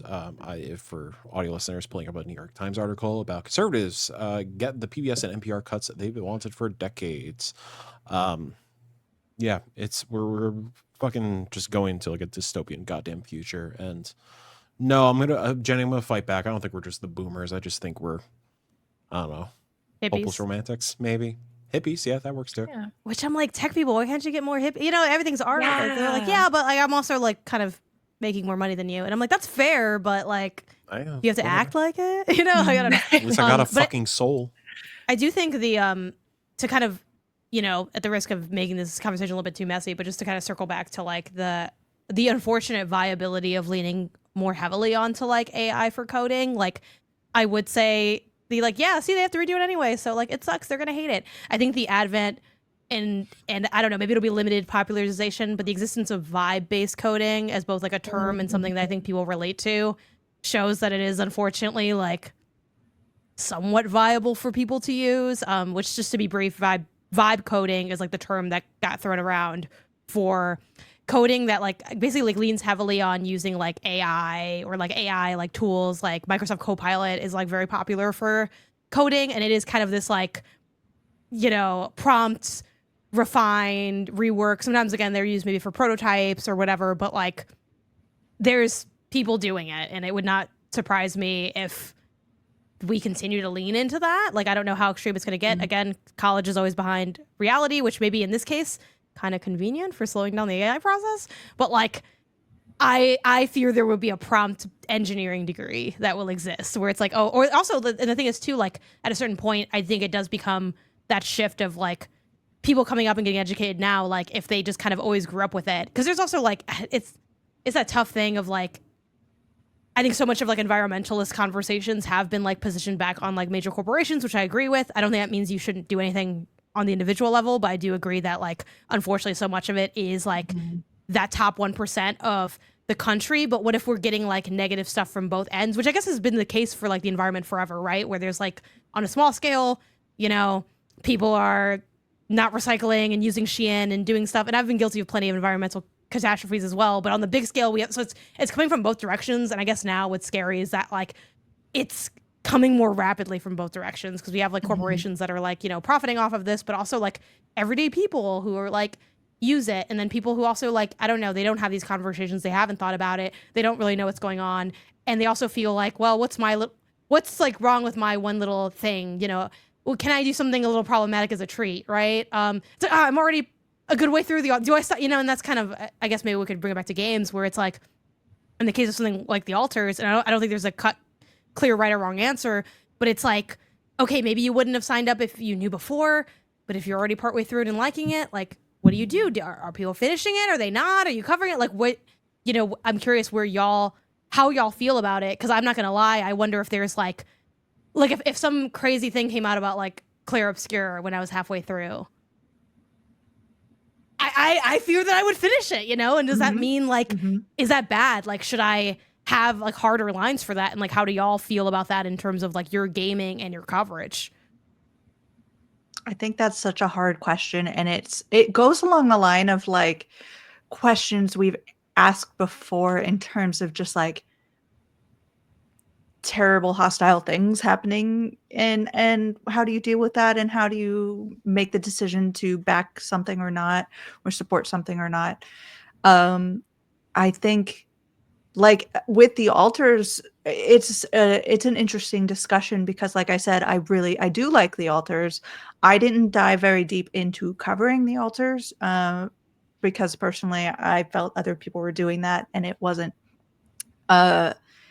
helping my sort of mission to like spotlight indies that need spotlighting. And I was like, this is a good game that people are talking about, so I don't need to be doing this. It is a good game. It is a fun game. It is an interesting game. People put a lot of hard work and thought and love and appreciation into that game, and they deserve to have their flowers and they deserve to have coverage for it. I like, do I think that they would have disclosed this AI stuff if people weren't actively calling them out like on social media and like publicly? Probably not. I think companies try to get away with as much as they possibly can. And if you don't hold them accountable, then they don't come clean of their own volition. So I think what it comes down to, it's a messy answer because all of this is messy, but it's like, it's important to pay attention. It's important to play things with your brain on and to consider everything before you jump in. It is a little hard, like Jenny said, because sometimes you do have to like dive in and be your own investigator as to what these things are actually doing. But as far as like covering things, if I think a game is good and it was not like the altars, I don't believe is kind of like AI slop or whatever. It doesn't approach anything like that. I think it's important to both say this is a good game and people should be checking it out, and they have done this. So be able to make your own judgments and calls after what you ultimately think is important about this, and just talking about it and talking about having episodes like this where we talk about AI and we talk about controversies that are coming up and not shying away from it just because you like a game. Like if Claire Obscure did have AI in it suddenly and we had to pop that up, we would all talk about it, even though we are fans of that game. But I mean, if you're partway through and you find that, like, do you? Because I understand, like, I think we all have, like, oh, maybe you're our own personal, like, here's what I'm doing prior to, like, release. But if in, like, halfway through, you're like, I love this. And then it's like, actually, like, I got some bad news. Are you like, oh, man, that's crazy? And then just kind of, like, eating the wings on the side, you know, like, and I don't have the answer for that myself. Like, that's something that I'm, like, I would write about determine. That would be important content for me to be like, hey, but would you finish it?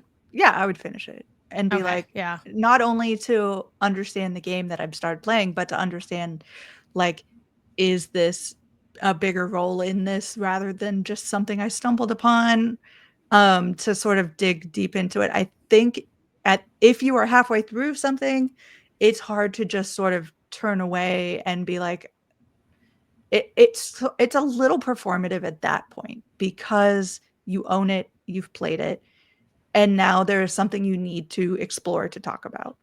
If it's something like a game is coming out that like I was at PAX at one point and I played a game called Pick Me, which I'm not going to link down below. That game. Yeah. And didn't know exactly what it was, and it was paired with another game that I was really excited about playing. So I'm like, I'll try this. Very clear, very quickly that it was AI generated, and in fact, the developers were very proud of that, and how it's like, oh, see how it knows you're talking about this? Like, isn't this great? And I'm just sitting there like, I feel really slimy about this. At that point, I'm like, I don't go forward with coverage. I don't go forward with, like, playing that game. I don't ask for codes. I'm like, okay, this is not a thing anymore. And I'm going to talk about the fact that this is now a way that games are using AI, and we need to be aware of that. And that's sort of how you go forward. But I think if I loved Pick Me, and I was like in the middle of playing it and on stream, I found out that it was an AI thing, I'd be like, okay, this is something now I have to figure out. I'm gonna be like, cut the cameras, but hold on. Stream is I want to talk about Pick Me, but I do want to hear from Jenny and Mike if you have anything to say on the, like, how are you navigating maybe that aspect of, like, if you get caught in the middle, like, do you see it through and still cover it? Like, is it still kind of the same thing, or does your perspective sort of shift midway through and you have to kind of change things up? I think it's hard to say when you don't, like, hard to say in a hypothetical sense, I guess. Yeah. But, like, I think I'm more aligned with Jill where, like, yeah, if I am, like, just using Claire as an example, loving it halfway through, I got to, like, Claire. Act 1, Act 2. Yeah, let's be Sorry, really clear that Claire does not Claire is have good. any Claire's AI. a pure child. It's fine. Love Claire. Yes. But in the weird hypothetical bizarro world where Claire is in this situation where, yeah, we're halfway through, I'm like in Act 2 or whatever, and I find out, oh shit, this poster of this French guy, it's actually an AI frog. Oh no. Yeah, I think it would be heavily disappointing. It would take the wind out of my sails, and it would definitely change I feel like it would change my opinion on the game and my thoughts on my experience so far. But B, I think I do have that due diligence of, like, I'm halfway through it already. I am enjoying this experience. Is this experience, like, I think I have that due diligence to see it through and then discuss in my coverage of that moment, finding out and, like, discussing that perspective change of what went wrong or why they chose to do this or what the alternate would have been if they decided to just go the more human element route. I think as journalists, as game media folks, it is our job to, like, kind of, like, explore and discuss it. I would say if I was playing it as a fan, maybe as, like, a normal, like a normie, I probably just set it aside. Like, sure, damn, you got my $50, whatever, but there's plenty of other games out there to give my time and attention to. But as somebody in the industry reporting on games, talking about the AI and just the situations surrounding this world that we're in, yeah, I think it's just our duty to see the thing through and discuss it for better or worse. Yeah, I wonder if I were just a player of games instead of, like, someone who reports on it. I feel like if I felt like I had been duped like that, my enjoyment of the game would be much lessened, and I wouldn't feel. Yeah, it feels like a betrayal of sorts, of, like, not to sound like drastic or whatever or hyperbolic, but, like, it feels like, goddamn, I was really looking forward to this because it was this indie team that made such a polished, crazy experience, and all of a sudden nope, it was a lie. They actually use AI generated assistants to see it through to the finish line to create this wonderful art that I've been falling in love with moment by moment, to create these impactful dialogues or whatever it may be. Again, clear of all this shit. This is hypothetical, bizarre Well, world. But I will say, yeah. actually, like with Claire Obscure, there wasn't a lot of reporting on it, but I know Aftermath said that they found, like, they have this line on their Altars article that says Claire Obscure, which will be on a lot of people's Game of the Year list, appeared to quietly launch with some AI generated art, then just as quietly patched it out, and it links to like Twitter screenshots. There's not a lot of other coverage on this. I don't want to make that sound like, oh, Aftermath said it, that's not enough, but like there's, you know, like it's not exactly like as quick, but I do find myself wondering like where I go at that point. I don't know. Yeah, but Jenny, I don't know if you have anything to add before I talk about my Pygmy preview experience that I've been sitting on for a Is your year. cat purring very loudly into the microphone? She is. She's purring right now. Trying to make everyone feel better about this AI Yeah. topic. Take a I moment. love that cat's coat. It's so cute. I know, yeah. For listeners, Rosie, she's like a Dilute calico, and she's sitting in front of the camera right now, asking for chin scratches. Yeah, I feel like, so I think also have the benefit in this case of not being in the journalist perspective. I am coming from a much more consumer based. I'm in the industry as a sort of like developer, marketeer, and then I do content creation. So I'm like, you know, influencer, quote unquote. With that, I think I can be less concerned about, okay, what is like the integrity of like making sure I'm covering things, because I need to make sure to have like all of these angles covered and like make sure these perspectives are being reported. And I can just for myself say, I don't vibe with it anymore. And for me, like, I will say I was planning on covering the altars. I got a key. I was starting to play, and then this stuff came out. And I instantly was like, I just don't feel like I can enjoy this game anymore. I don't think I can cover it. And I think, like, with the values that I've built my personal communities from, like, it just doesn't even feel like it fits into that anymore.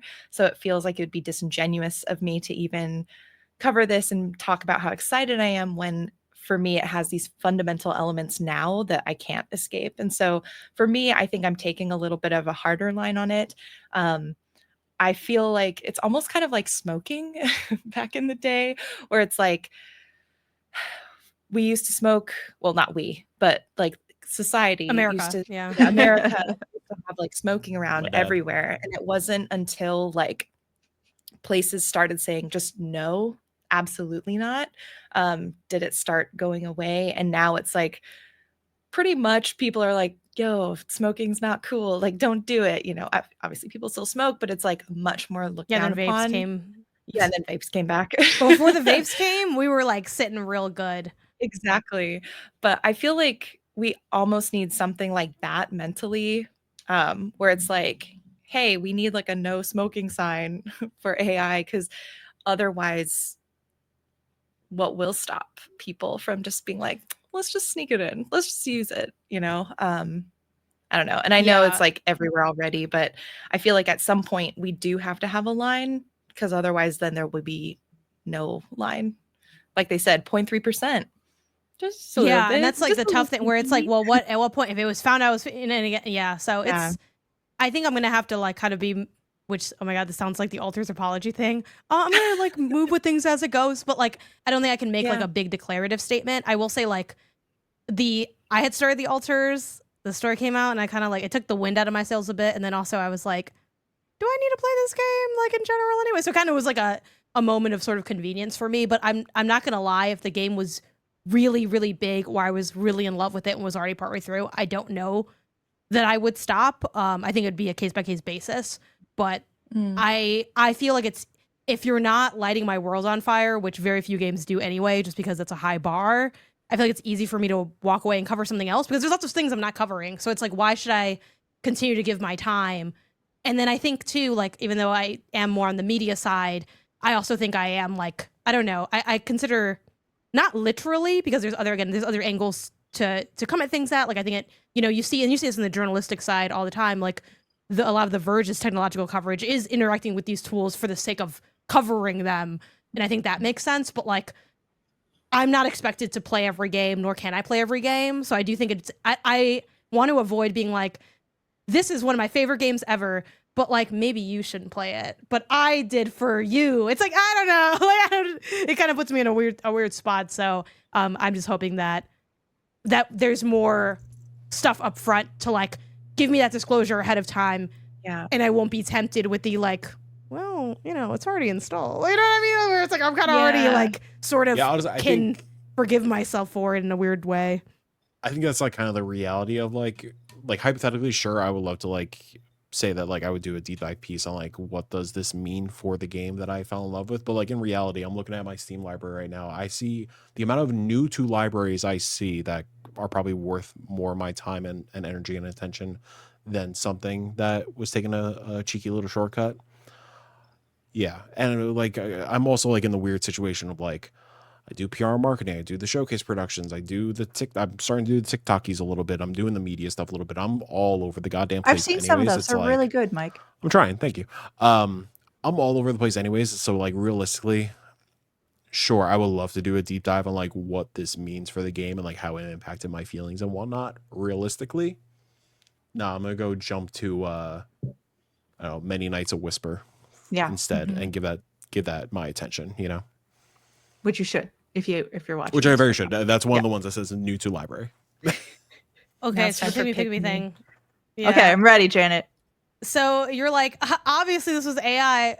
Girl, I didn't know until they told me. I gotta be so honest with you. I have to be so honest with you. Like, I don't know. I'm just, maybe I'm my naivete, but like it's at the risk of like, I don't know. This is relevant because we're talking about it, so I think it's fine to like talk about what the game is. It's like a dating kind of sim party game style thing where it's like, okay, it's like if I was doing the preview and Jill was there, I'd be like, okay, Jill's in the chair, I'm in the chair. We're both trying to maybe like court somebody, but also you can like mess with the other person. Almost like a super, super sped up version of like some of the mechanics you get with like Monster Prom where you can like sabotage if you're doing the multiplayer. And I'm not gonna lie to you, I thought it was amusing. I thought it was fun. And then I was like, hey, how are you making like the dialogue? Because, again, I'm a narrative girly. Like I'm always, and this is in the era of Critmaster already existed as like at least a demo. So and it's, like it's in that vein. So I'm like, okay, well, like how are you doing like the dialogue system, like technologically speaking? Because, depending on how like robust things are, and it's like, okay, that's a big part of the game. And they're like, oh yeah, like it's all like generative AI. And I started looking around. I said, oop, no one take a picture of me here. Because I was like, and that, unfortunately, that was a classic, like, you don't know what the game is. You don't know anything about the game. Just kind of like maybe a developer studio kind of like name thing. So when I showed up, it's like, well, I kind of got like caught up in like, like I'm out here playing this like generative AI game. And like, no one told me it was, but when I do get up and like, again, for me, it wasn't necessarily that deep where I'm like, excuse me, sir. I need to excuse. I was like, look, I'm halfway through this. I'm going to finish doing the thing. I'm going to say goodbye. And I'm not like covering this game or playing this game. Cause again, like it doesn't matter that, yeah, like it was fun. Like I had fun with my time, but I don't want that stuff. I don't want to engage with it on that level. And again, I think also in that case, it makes it like less intriguing. Like part of what's so intriguing about a game like Critmaster is how much they're able to kind of rise to that challenge of like having a conversation with a player that is free form and how they're able to fill those gaps. And like it's obvious when Critmaster doesn't have anything to say, right? He'll just be like, what are you talking about? But even in those, there's like so much creativity and like intrigue versus like, all right, basically I'm playing with ChatGPT and there's some art on it. It's like that's not really that interesting, like it doesn't really matter at that point. But I think there's also it was an interesting situation. Yeah. I mean, and the fact that they disclosed that they were using AI is really what the best part of that appointment. It was like, can you imagine coming out of that and being like, oh, what an interesting concept, and not clocking that was generative AI and then talking about it on your show and writing about like a preview about it and then coming out and finding that like that's the stuff that's really like insidious is if they're doing it and again back to the beginning, that's why the Alter story really blew up, because it wasn't until people were literally testing and calling them out and had proof and had the receipts to show that this statement was made. So I think that leads into my thought process on why it's important to, when you're playing these games, not to just shut up and walk away from them, because you need to be speaking out and saying, like, this is what's happening and this is what's going on in this game and we need to talk about it, which is why this episode is very important. We need to be talking about what is happening in our industry that are things that are affecting us all and that are not great. Yeah, I think also, like, it's one of those things where, again, we just talked about Steam being like, Steam is not inherently indie exclusive, right? There's plenty of AAA content on there, but like the Steam disclosure thing, it's the only storefront that has that as well. So I do think, I wouldn't say this is by no means a specifically indie issue. Like, I remember when I was having that initial conversation with my fiance, that I've been kind of using him for like explain technology to me in a way that like I can, you know, kind of use to leverage these discussions and inform myself on like these topics. And I remember one of the things that like broke me internally, and this is again speculative, we don't know, like this is AAA side, but he's like, you think EA is not using AI to make their code based stuff? I was like, oh my God, you're fucking right. Oh, how could I have been? It reminds me of that Rugrats scene where he's like, he's a clown? Why didn't I see it before? Oh no, and again, I don't know what's going on at EA, but it's just like, the reality is, again, a lot of developers are using this in code base at minimum. I can't really control anything about that, nor can I monitor it. What can I monitor? Oh, some element. So then it's kind of, you know, things start to form. But yeah, Steam's the only one with this disclosure, and like, I don't think you're ever gonna, I've talked about this on other shows, like, I don't think, unfortunately, we're ever gonna see anything like that on Microsoft's platforms, on PlayStation, even Absolutely not Microsoft. Nintendo don't Definitely even not tell you. Microsoft. Nintendo doesn't even tell you who's making their game. So it's like, you know, and again, Microsoft's like the arbiter of AI, like, They do you know, eventually. using it to, eventually. Anyway, but A week before launch. and of course, like, why would they? And again, we go back to the capitalism element. It goes against like their best interests for like creating finances, which is also why, like, I don't think any of us are looking to, you know, be aggressive, like gamer to gamer or player to player. You guys are going to consume how you're going to consume. But one of the reasons that, like, I know, at least like for me, and I'm guessing a lot of y'all, like, try to kind of just discuss like my perspective on AI and like why I'm against it, and try to push back on it in the ways we can. Like, I've talked to this, you know, to like Kato and other people on Remap about this.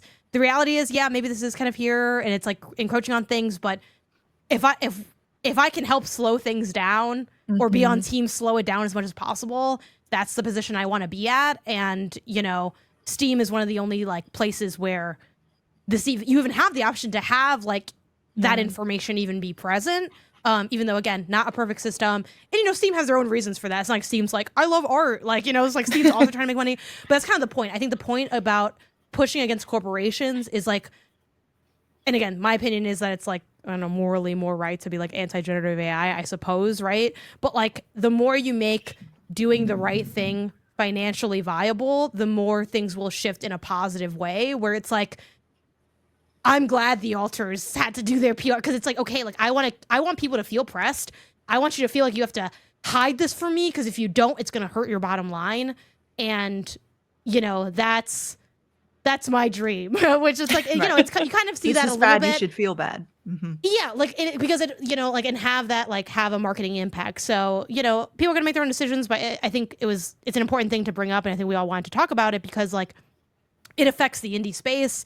It affects the games you might be seeing in these showcases, where it's like, I know for you, Mike and Jenny, like, y'all are sort of navigating, stopping having like just like AI games, and that it also affects like what you're seeing, you know, like, it, whether or not you care or not, like, it is having an impact on how games are made, how games get funded, how games exist, and like the conversations we have around gaming. So, yeah. It's an educational podcast. Woohoo. Can I bring up a nice lighthearted thing I scrolled past on Blue Sky to transition love us for into you to do the that, games we've been Mike. playing? I'd love that. Now, this is not going to be relevant for anybody listening, because I don't think anybody's posting this podcast by 7 a.m. But very cool, Double Fine, to give out Brutal Legend for free in honor of Ozzy Osbourne for the next 666 minutes. Wow, Yeah, cute. very nice. Shout out to Ozzy, the homie, Shout out to friend of the show. friend of the show, friend of Ozzy the show, Osbourne. Ozzy. Yeah, and Double Also, Fine. also, Brutal Legend rocks. Please play Brutal Legend. I love it. And with that note, let's head over to games we've been playing. Let's talk about exciting things and things people should be excited about. I do want to just jump in very quickly because thanks to Janet of last week mentioning how much she was rocking with And Roger, I did reach out and ask for a code, and that game is coming out, or it will be out by the time It's out already. It's out It's out. already. It came out today. Yeah. And it is so good, you guys. I sort of hate Janet at the same time because like you Get in line. feel so many different things in this game. Fucked Up Florence is a really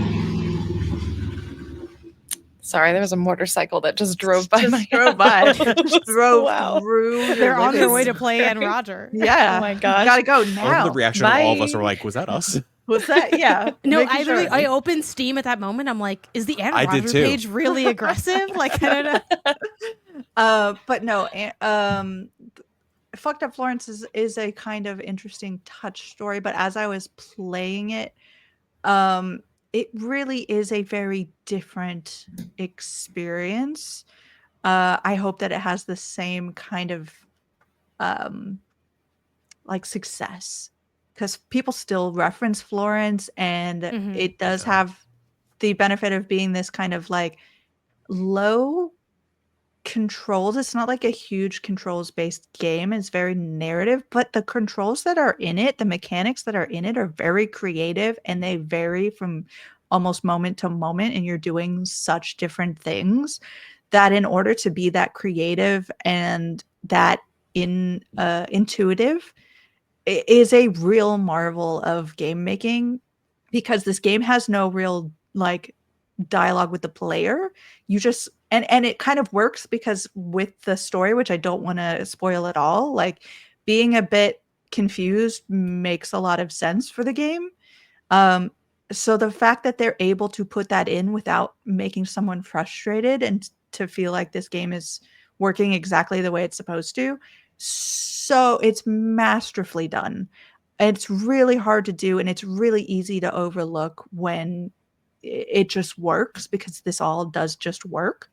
And it's so beautiful, and the story is really real and authentic and touching and raw, and have some tissues with you when you go through it, but also like the joys and the tribulations that you feel when you're in it, and the heartbreak that comes because of that, and the fear. It starts out like with a gut punch of like scary, like legitimate, like I'm like, I think I know what's happening, but this could be really, really, this could be a horror game right now, which is really interesting.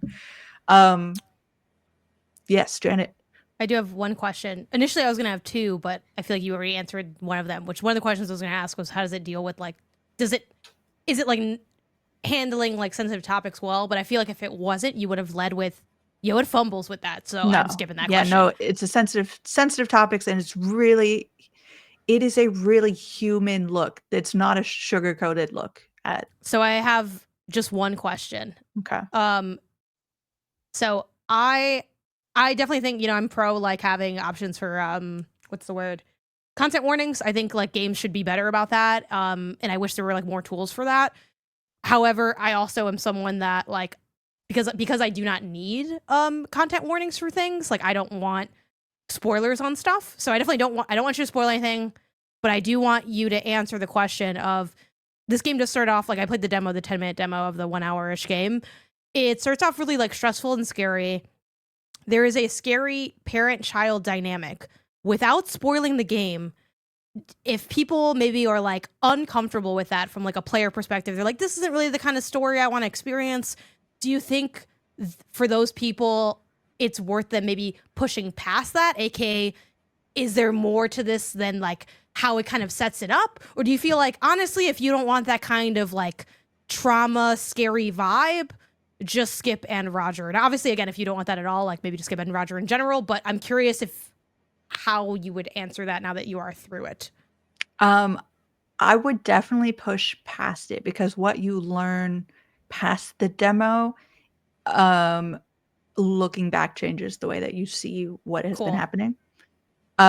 Perfect. Yes. So definitely like push past that. And I think it is a very, very creative, unique, like inspired way to start this kind of game, because I think narrative games can be for a lot of people something that they're just like touchy feely art thing. Yeah. Like to have this sort of like capture your attention immediately opening is a really interesting start to it, and it doesn't become less real, it doesn't become less raw or a human look at things.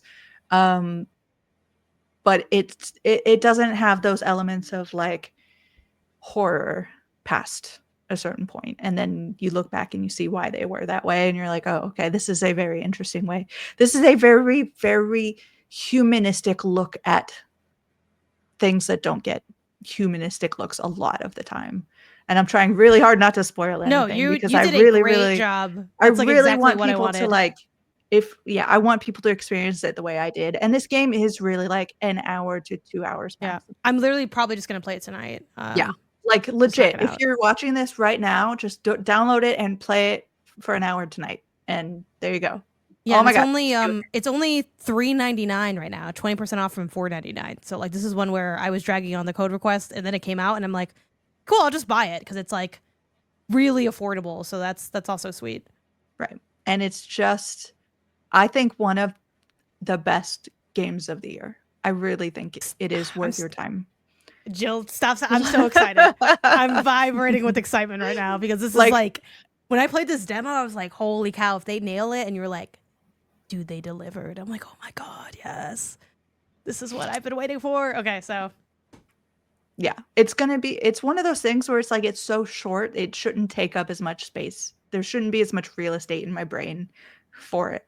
But this is going to be a game I think about for a long time, and it really should be. I'm really, really sad to look at the like reception or lack thereof of people talking about this game. So I need more the ball people to play starts it. I rolling need now, people. Jill. Yeah, this is it. This is the Balatro moment. Everyone starts talking about And Roger. So go check Like that out. it's the Balatro of narrative games. Exactly. When my feelings multiplier hits my traumatic memories. Oh my gosh, what a score! Actually, someone should probably make that because that also sounds kind of amusing. It does sound very Try interesting. to do that. Strange Scaffold, get on that. I know y'all are mixing up genres over doing there. things. But yeah, no, that's And Roger. But speaking of a totally different game, Mike, what have you been playing? God, okay. I'm playing the barely indie game that is The bougie Wu-Chang indie Fallen game. yeah, the bougie indie game of Wu-Chang Fallen Feathers, of course. Yeah, like double A, whatever you want to call it. 505 games, I feel like, is in that weird realm of Weird like space. is it yeah, it's very weird. Anyways, Wu-Chang is a it's a Souls-like with a bit of a unique twist on combat.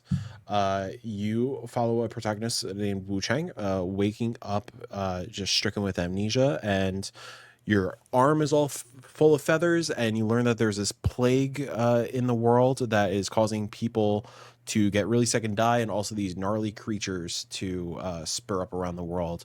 And you don't know what the hell's going on because you have amnesia. And what a wonderful setup for a Souls like that is your job to take on the world and see what the heck is going on, and also figure out who the hell you are. And what better way to do that than with a big sword and taking down a lot of big creepy guys. You know what I'm saying? You know what I'm saying, Janet? It's like the story of my doing life. Probably doing some pairing, some Yeah, a little bit pairing, So some healing, some healings. dodging. Yeah, of course. So as a Souls like, I think this game is great. Once you get into the rhythm of combat, the combat feels really good. It has that impactful weightiness that folks like myself look for, that you feel in the FromSoft games, or even things like Liza P or Another Crap's Treasure. The world is not too overwhelming. I like that it's not an open world game. It is more like open area, somewhat linear based, where you kind of always know where the critical path is. But there's side bits to explore, and all the side bits tend to be quite rewarding with like little items or NPCs or whatever it may be. when I first booted up this game a couple weeks ago, this game just throws the kitchen sink at you. There are so many systems in play here, and it is so overwhelming for the first couple of hours, where it's just throwing words at you. There's impetus resporium, there's feathering, there's skyward might, there's a whole bunch of just slang getting thrown out here. And it's all like just like blocks of text that are going just like popping up every like 5 or 10 minutes. Once you kind of like step back and you get you find the weapon that you are vibing with and you actually go hands on with the mechanics, you just kind of like learn that like, oh, this is just a fancy word for this relevant mechanic in like a FromSoft game. The big difference here between a lot of the FromSoft games or traditional Souls likes is the way you level up. So this game's version of Souls, Red Mercury, instead of putting those points into something like vitality, endurance, dexterity, XYZ, you are just unlocking skill points, and there are branches to a skill tree that are catered to specific weapon classes. I think there's 3 or 4. It's like axes, spears, long swords, and dual blades. So 4 of them. I learned pretty early on that I really vibed with the axe, so I was just leaning points into the axe. Was having a great time my first 8 to 10 hours of this game. And then there was this lady in a lake, a commander. And there goes the next 4 to 5 hours of my life just trapped in this lake, not knowing how the hell to get out. Souls-likes are at their best when they teach the players the mechanics and help the players build confidence and hone their skills, building upon boss upon boss upon boss, and just carrying your way through the game while delivering that satisfying feeling of overcoming something like gargantuan. Wu Chang was doing that for the first 8 to 10 hours, and then this boss hit, and while it gave you a tutorial of like, hey, wink, wink, nudge, nudge, you should do this thing, the thing just didn't work. It was very inconsistent, and there was things like slow healing animations or unresponsive button inputs that would just totally screw you over and ruin a run.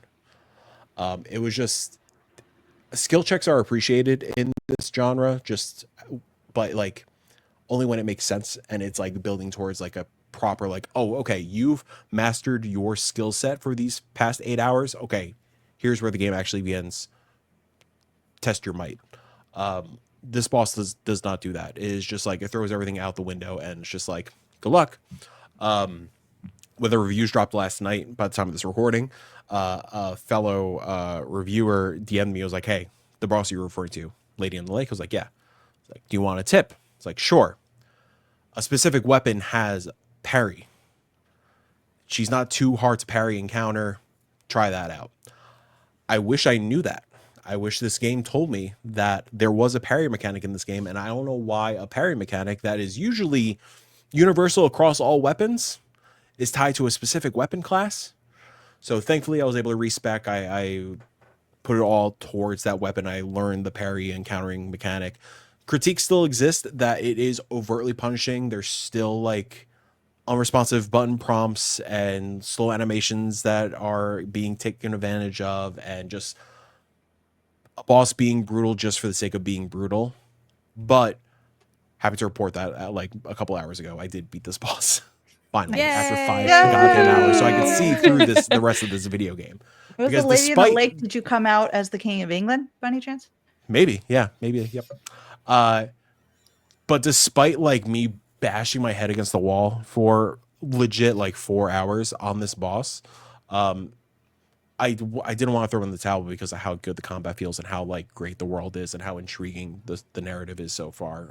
So I'm happy I'm through it. I've heard from other folks that there are other not so fair bosses to come. So we'll see if I end up seeing this through. But yeah, if you're into Souls-like, it is a great non-FromSoft Souls-like, but just go in with the warning that it is really overwhelming with its systems. Maybe it did tell me about the parry thing, and like I was just overwhelmed by how much the game is throwing at you, because it is just such a systems heavy game. Like this is not the kind of thing of like you just go through text and do your thing. Like you have to really digest everything and really take your time to like understand every little bit that's in play. But yeah, if you want to give yourself a challenge, if you're itching for you know, if you got through Night Rain, you're waiting for Dusk Plugs, or you got through Lies of P Overture and you're looking for the next thing, I definitely recommend it. Like if I was to give it a numbered score, like at this stage, you know, obviously still got a ways to go, I give it like a great 8, you know, so far. Yeah. The other one weird little tick, you know, overtly sexy for no reason. Yeah. I I don't was think, noticing you know, that. yeah, that's very apparent. And that's what you loved about it, right? That's what I loved about it. No, I was wearing this really dope like centipede armor. I had like little just scales and like, yeah, claws and shit. It was dope. Nice. No skin. Mike's favorite part of And the that was game. sexy to you. Yeah. Yeah. The centipede. Just a You're like, big that's the sexy armored part, bug. yeah. Yeah. Like the cockroach from Men in Black. Carved Put in an armor on strategic him. places. Man, Yeah. that's me. I love it. But yeah. Good times. I thought, but yeah, I was gonna. No, gonna but do yeah, more. that's it. Let's- Good time. Okay, let's talk about a totally different game. Janet, what's wordplay? Yeah, shout to Jacob Geller, and I don't remember if anyone else from MinMax was like the leader of this game, but yeah, this is it's from Game Maker's Toolkit. Another I believe overtly sexy game. Jeez. Yeah, wordplay. It's spicy. It apparently builds itself as like, I don't know where it does in maybe the text, but this was pitched as like Scrabble Balatro, which there are a lot. Yeah. And a lot that like have left me kind of dissatisfied. Maybe it's because I don't like Scrabble. I would actually push back against that descriptor for this game. I don't think it's like Scrabble Balatro at all. And I think that's kind of what's good about it. I definitely think it does have some of the mechanical DNA of elements of Balatro, but I think unlike a lot of the Balatro likes we've seen popping up in the indie space, this has the restraint to be a much more enjoyable video game. So like, not to make this about, I guess, like shading other games, but like OMG Words didn't hit for me, Wordatro didn't hit for me, Birdigo didn't hit for me. Wordplay, enjoying my time with it so far. The setup is you have a series of letters that appear. The grid is like, geez, what is it? It's a 4x4 grid of letters. You have like a virtual bag of letters, and you're presented with a set of empty tiles. There's like 3, 6, 9, 10 to start with. I don't know if more get added, and there is like a bonus like point when you get to the 5th tile. So it's like, okay, so at first it incentivizes like spelling long words. The thing that is similar to Scrabble is all the letters have like points. So like, you know, a T's worth 1. I don't know, a U's worth 3. I'm making up the numbers. I think they're the same. Whatever, right? A couple of them have extra points. And the part that is like Balatro, it's like Balatro in 2 ways. One, you can gain per like round, like beating a round, you have the option of like what your pickup is, and that's very like Balatro like, or at least was popularized or like put on the map by Balatro in a way, even though again you could argue that's just like a deck builder in a way, right? You have these options. So you have like modifiers. I guess like the point element is maybe like where it kind of gets that DNA. So like your goal is to hit a certain number of points like per round. So it starts off at like maybe 50, it goes up from there. Another mechanic is you have like amount of times you can like play some words. So one of the things you're kind of messing with is like how maybe quickly can you beat like a round, because I think they either carry over or you can like gain extra throughout, and that's sort of like an element of what you're playing with. And in lieu of having like, you know, in Balatro, it's like the blind is like the number you have to hit. In lieu of that, this kind of sets you up. I only did like, I'm in like the first session of it. I'm in round 5 of 10. I don't know if I'll be able to like finish it or whatever.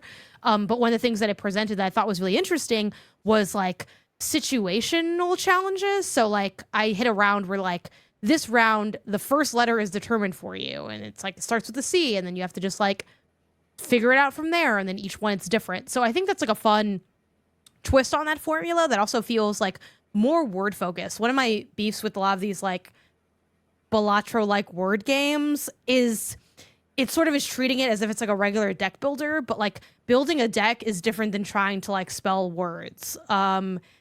I don't know. It's weird to say like it's harder to spell words than it is to build a deck, but you're sort of like bumping up against your own like real world limitations of like how many words can you conjure, how easily can you see them, versus like in a deck builder, you know, or in Balatro, for instance, it's like I'm going with like all my red cards right now or something like that, which is a lot more like easily definable.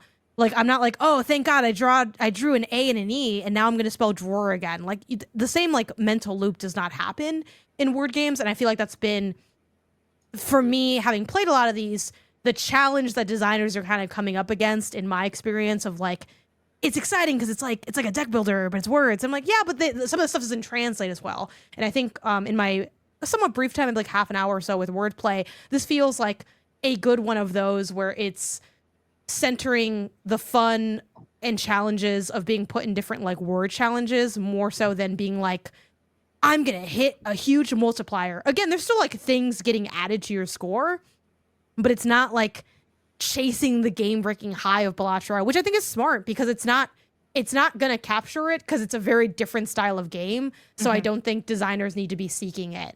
So yeah, shout out to Wordplay. I enjoyed my time with it so far, and I would recommend it if you like word games. Go check it out.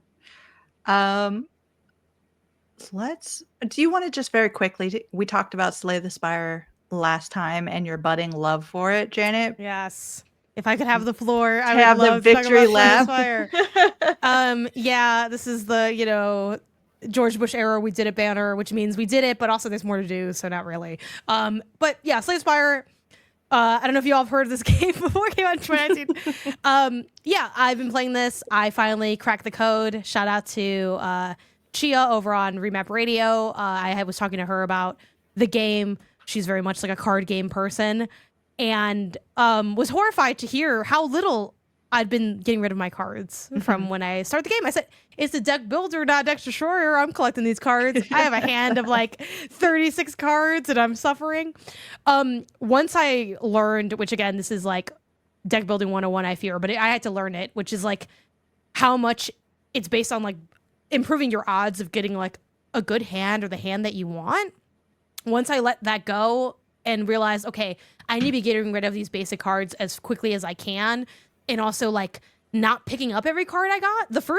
I'm not gonna lie to you, the first like 20 hours of this game, every time I got offered a card, I was like, yeah, I'm taking it. The card's free. I'd be dumb not to take it. No, that's a mistake. You'll never win this way. And I didn't win. But I finally cracked the code thanks to Chia and I was able to beat it. I beat it with the Silent.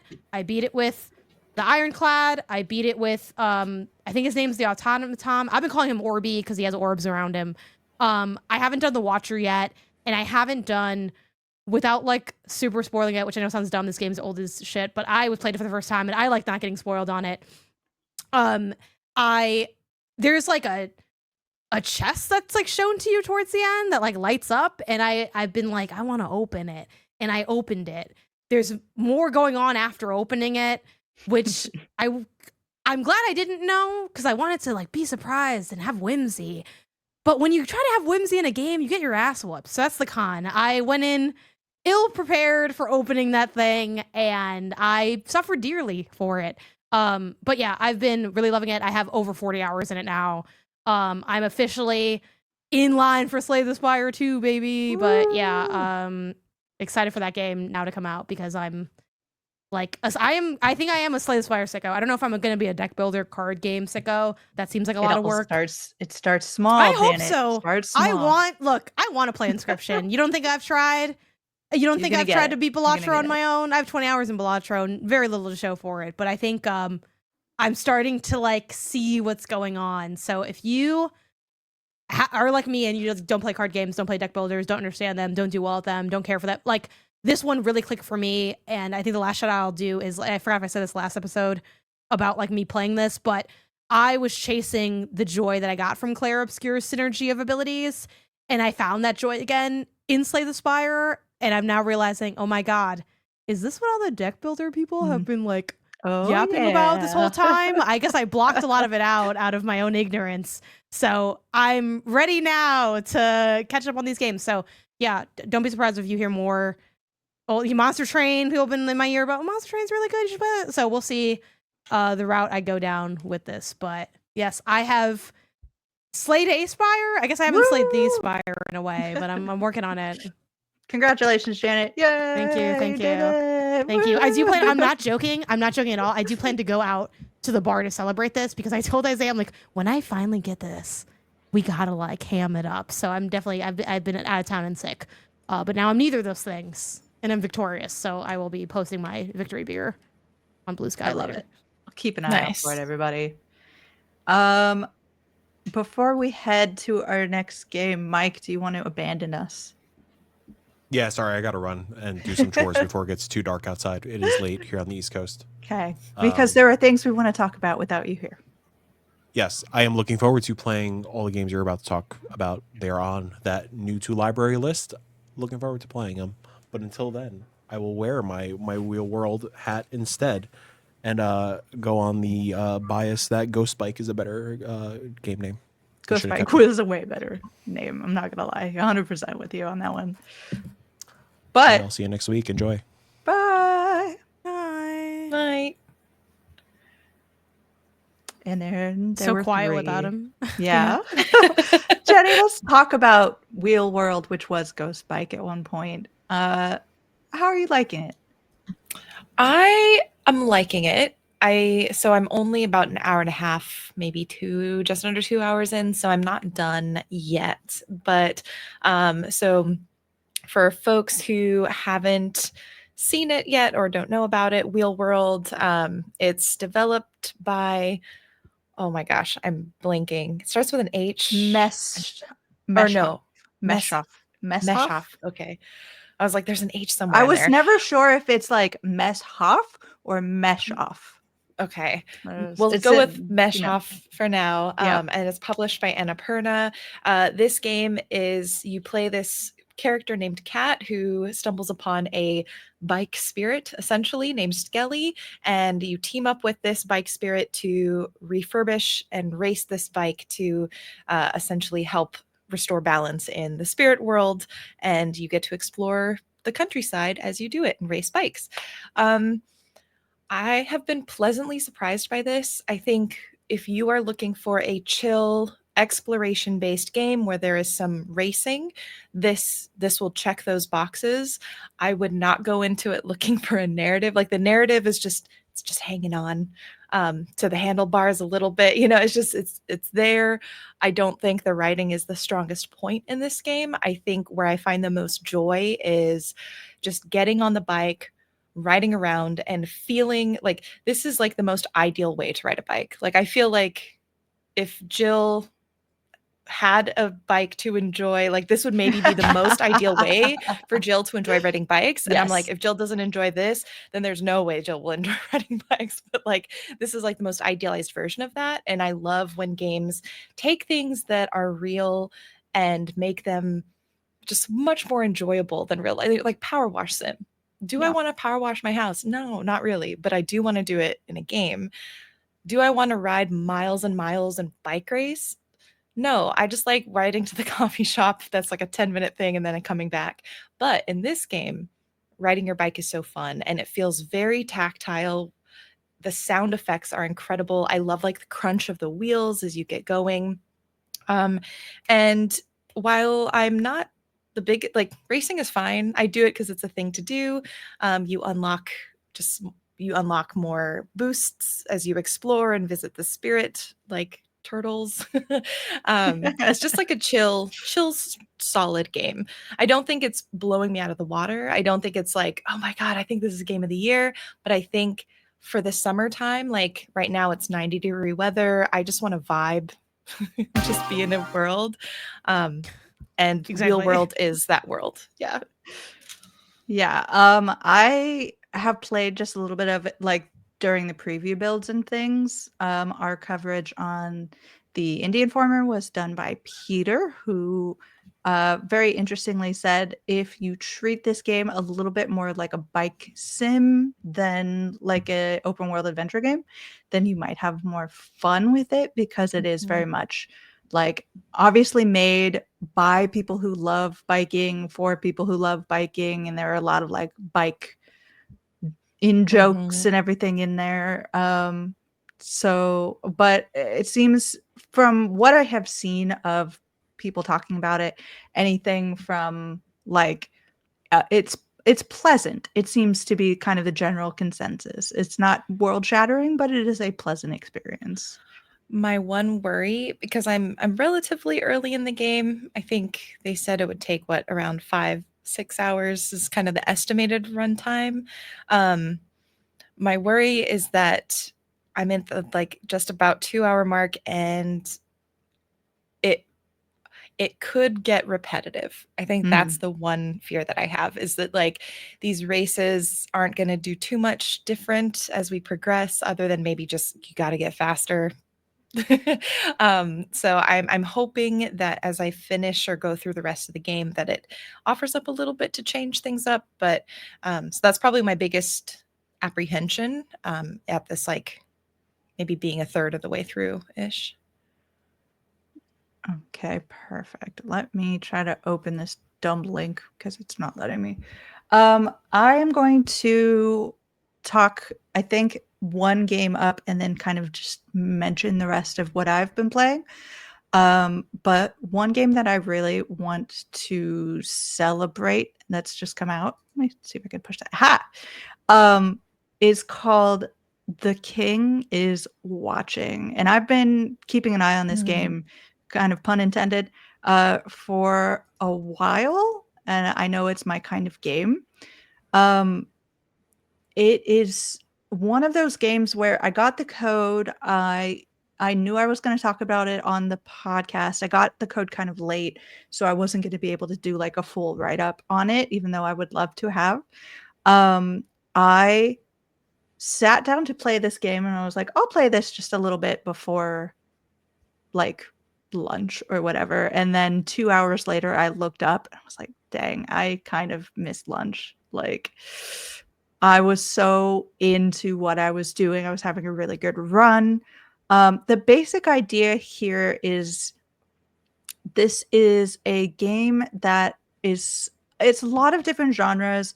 It is in part kind of a city builder, realm builder sort of game where you build a well so you can get water, and the water lets you build a field of wheat, and the field of wheat helps you to build villager huts so that you can feed them, and then you recruit villagers to live, and then when uh, you get more kind of villager tiles in there, you recruit more villagers.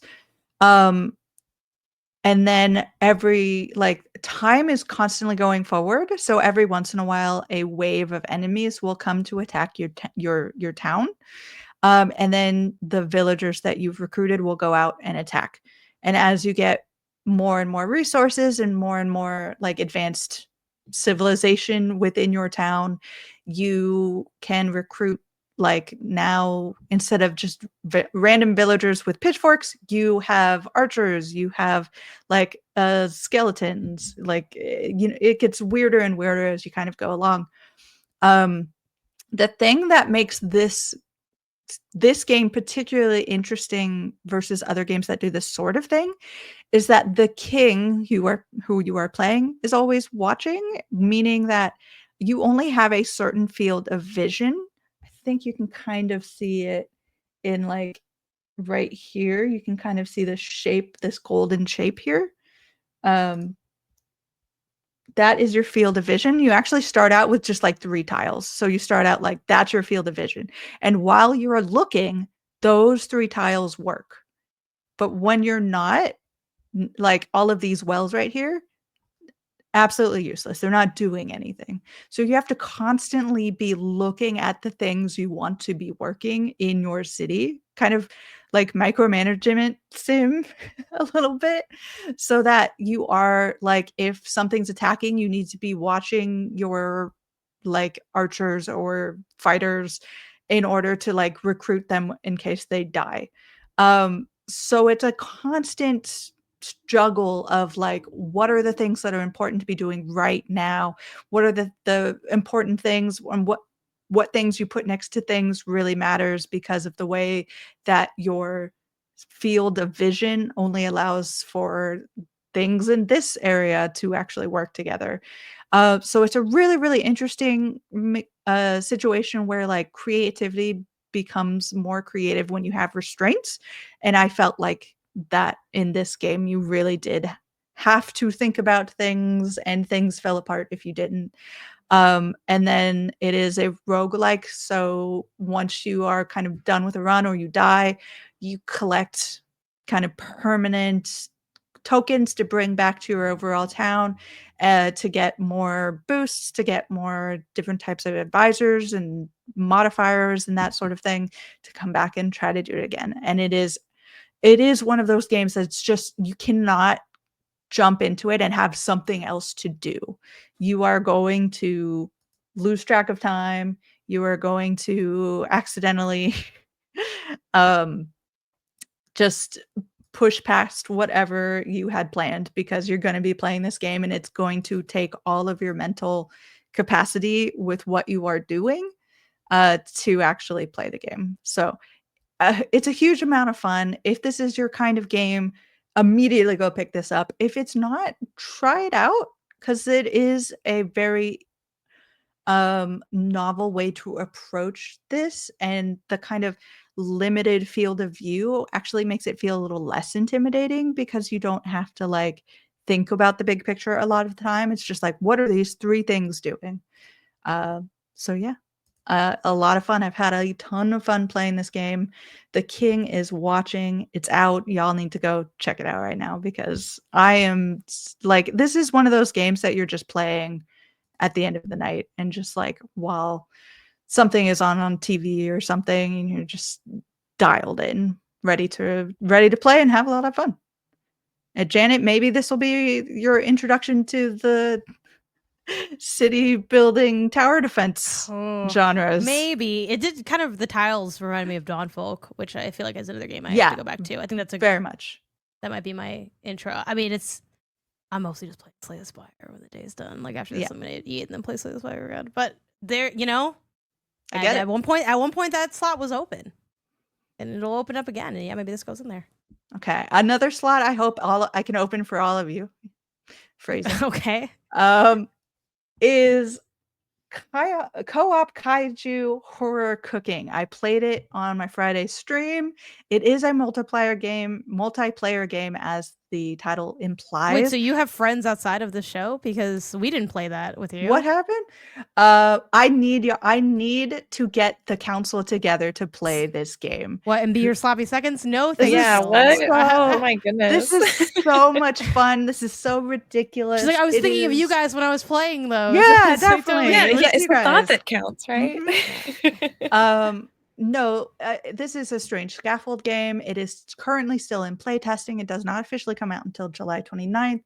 But it is such a, like, it's strange and funny and deeper than it needed to be. I'm going around finding all this lore for some reason. All these people are here doing things, and I haven't even like hit the surface of what this game really offers. But the basic idea here is that you are a monk in medieval times, and the end of the world is coming, as most religious people thought at that time. The apocalypse was always imminent, but it is really here, and it comes in the form of a giant, spiritually glowing bear that's going to destroy the world unless you, a cook, can satisfy its cravings. So you're put on an island. You are like rowed out to a mysterious, in the middle of nowhere island, where on top there's like a big altar and a giant catapult and a menu, essentially, that says like, this is what the beast wants and how you can satisfy it. And if you can get all of it together and catapult the dumb meal into its mouth, you may save the world. And it's so good. So you get this little menu, and it's like, oh, you can see it here. It like, this loves Drake meat. It wants meat and cheese and salt and all of this jazz. So what that means is that you go into what's called the larder, which is a dungeon. It is a multi-room dungeon filled with bad things and puzzles and platforming and like all of this very satisfying, very fun stuff to do. where you have to then locate drake meat. In this case, it may mean you actually have to slay a dragon in order to get the meat, said meat. Sometimes it'll be like chicken or pork or something that'll just be lying around on a table somewhere, and you're like, thank goodness. And you only have 10 minutes essentially to save the world. So you run in, you're trying to slay a dragon in 10 minutes. You need to find a thing of cheese. You need to find the salt, and you need to cook the stupid drake meat to perfection. You need to find the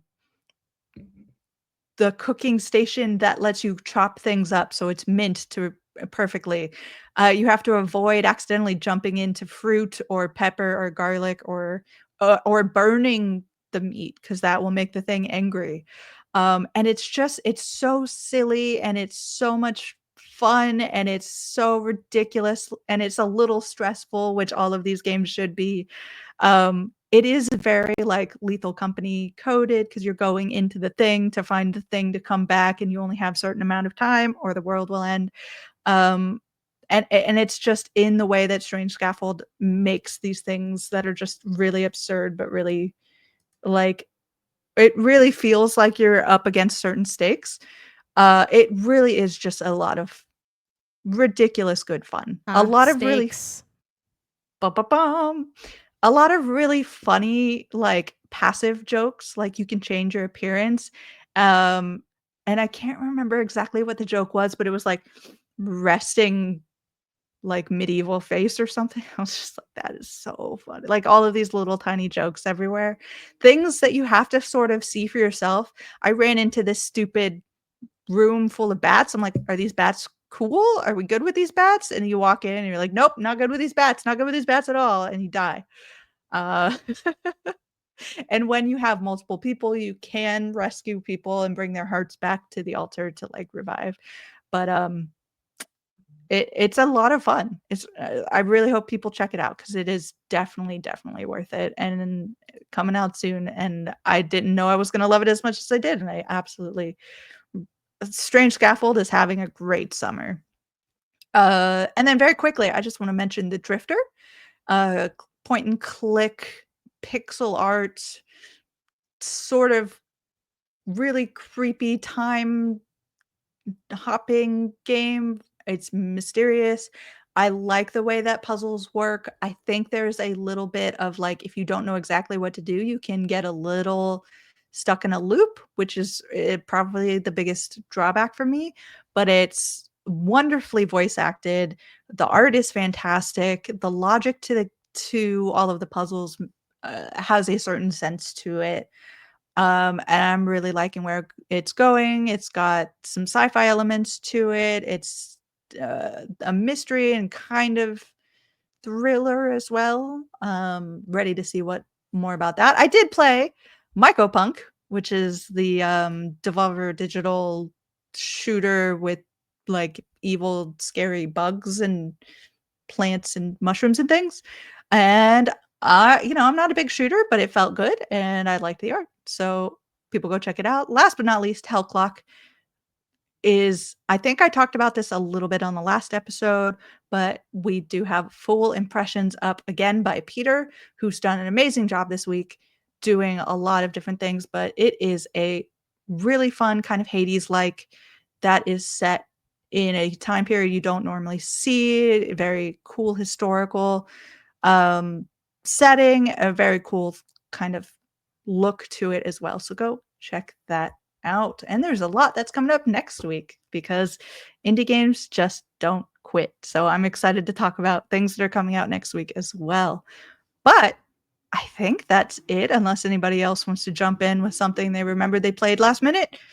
That's the end of this week's Council. Thanks to everyone for joining us. We are on Spotify, Apple Podcasts, and the Indie Council has its own socials. Go check us out on Blue Sky at the Indie Council. I forgot that Mike wasn't here and that I have to end the recording myself. But this session is closed. Go play some indies.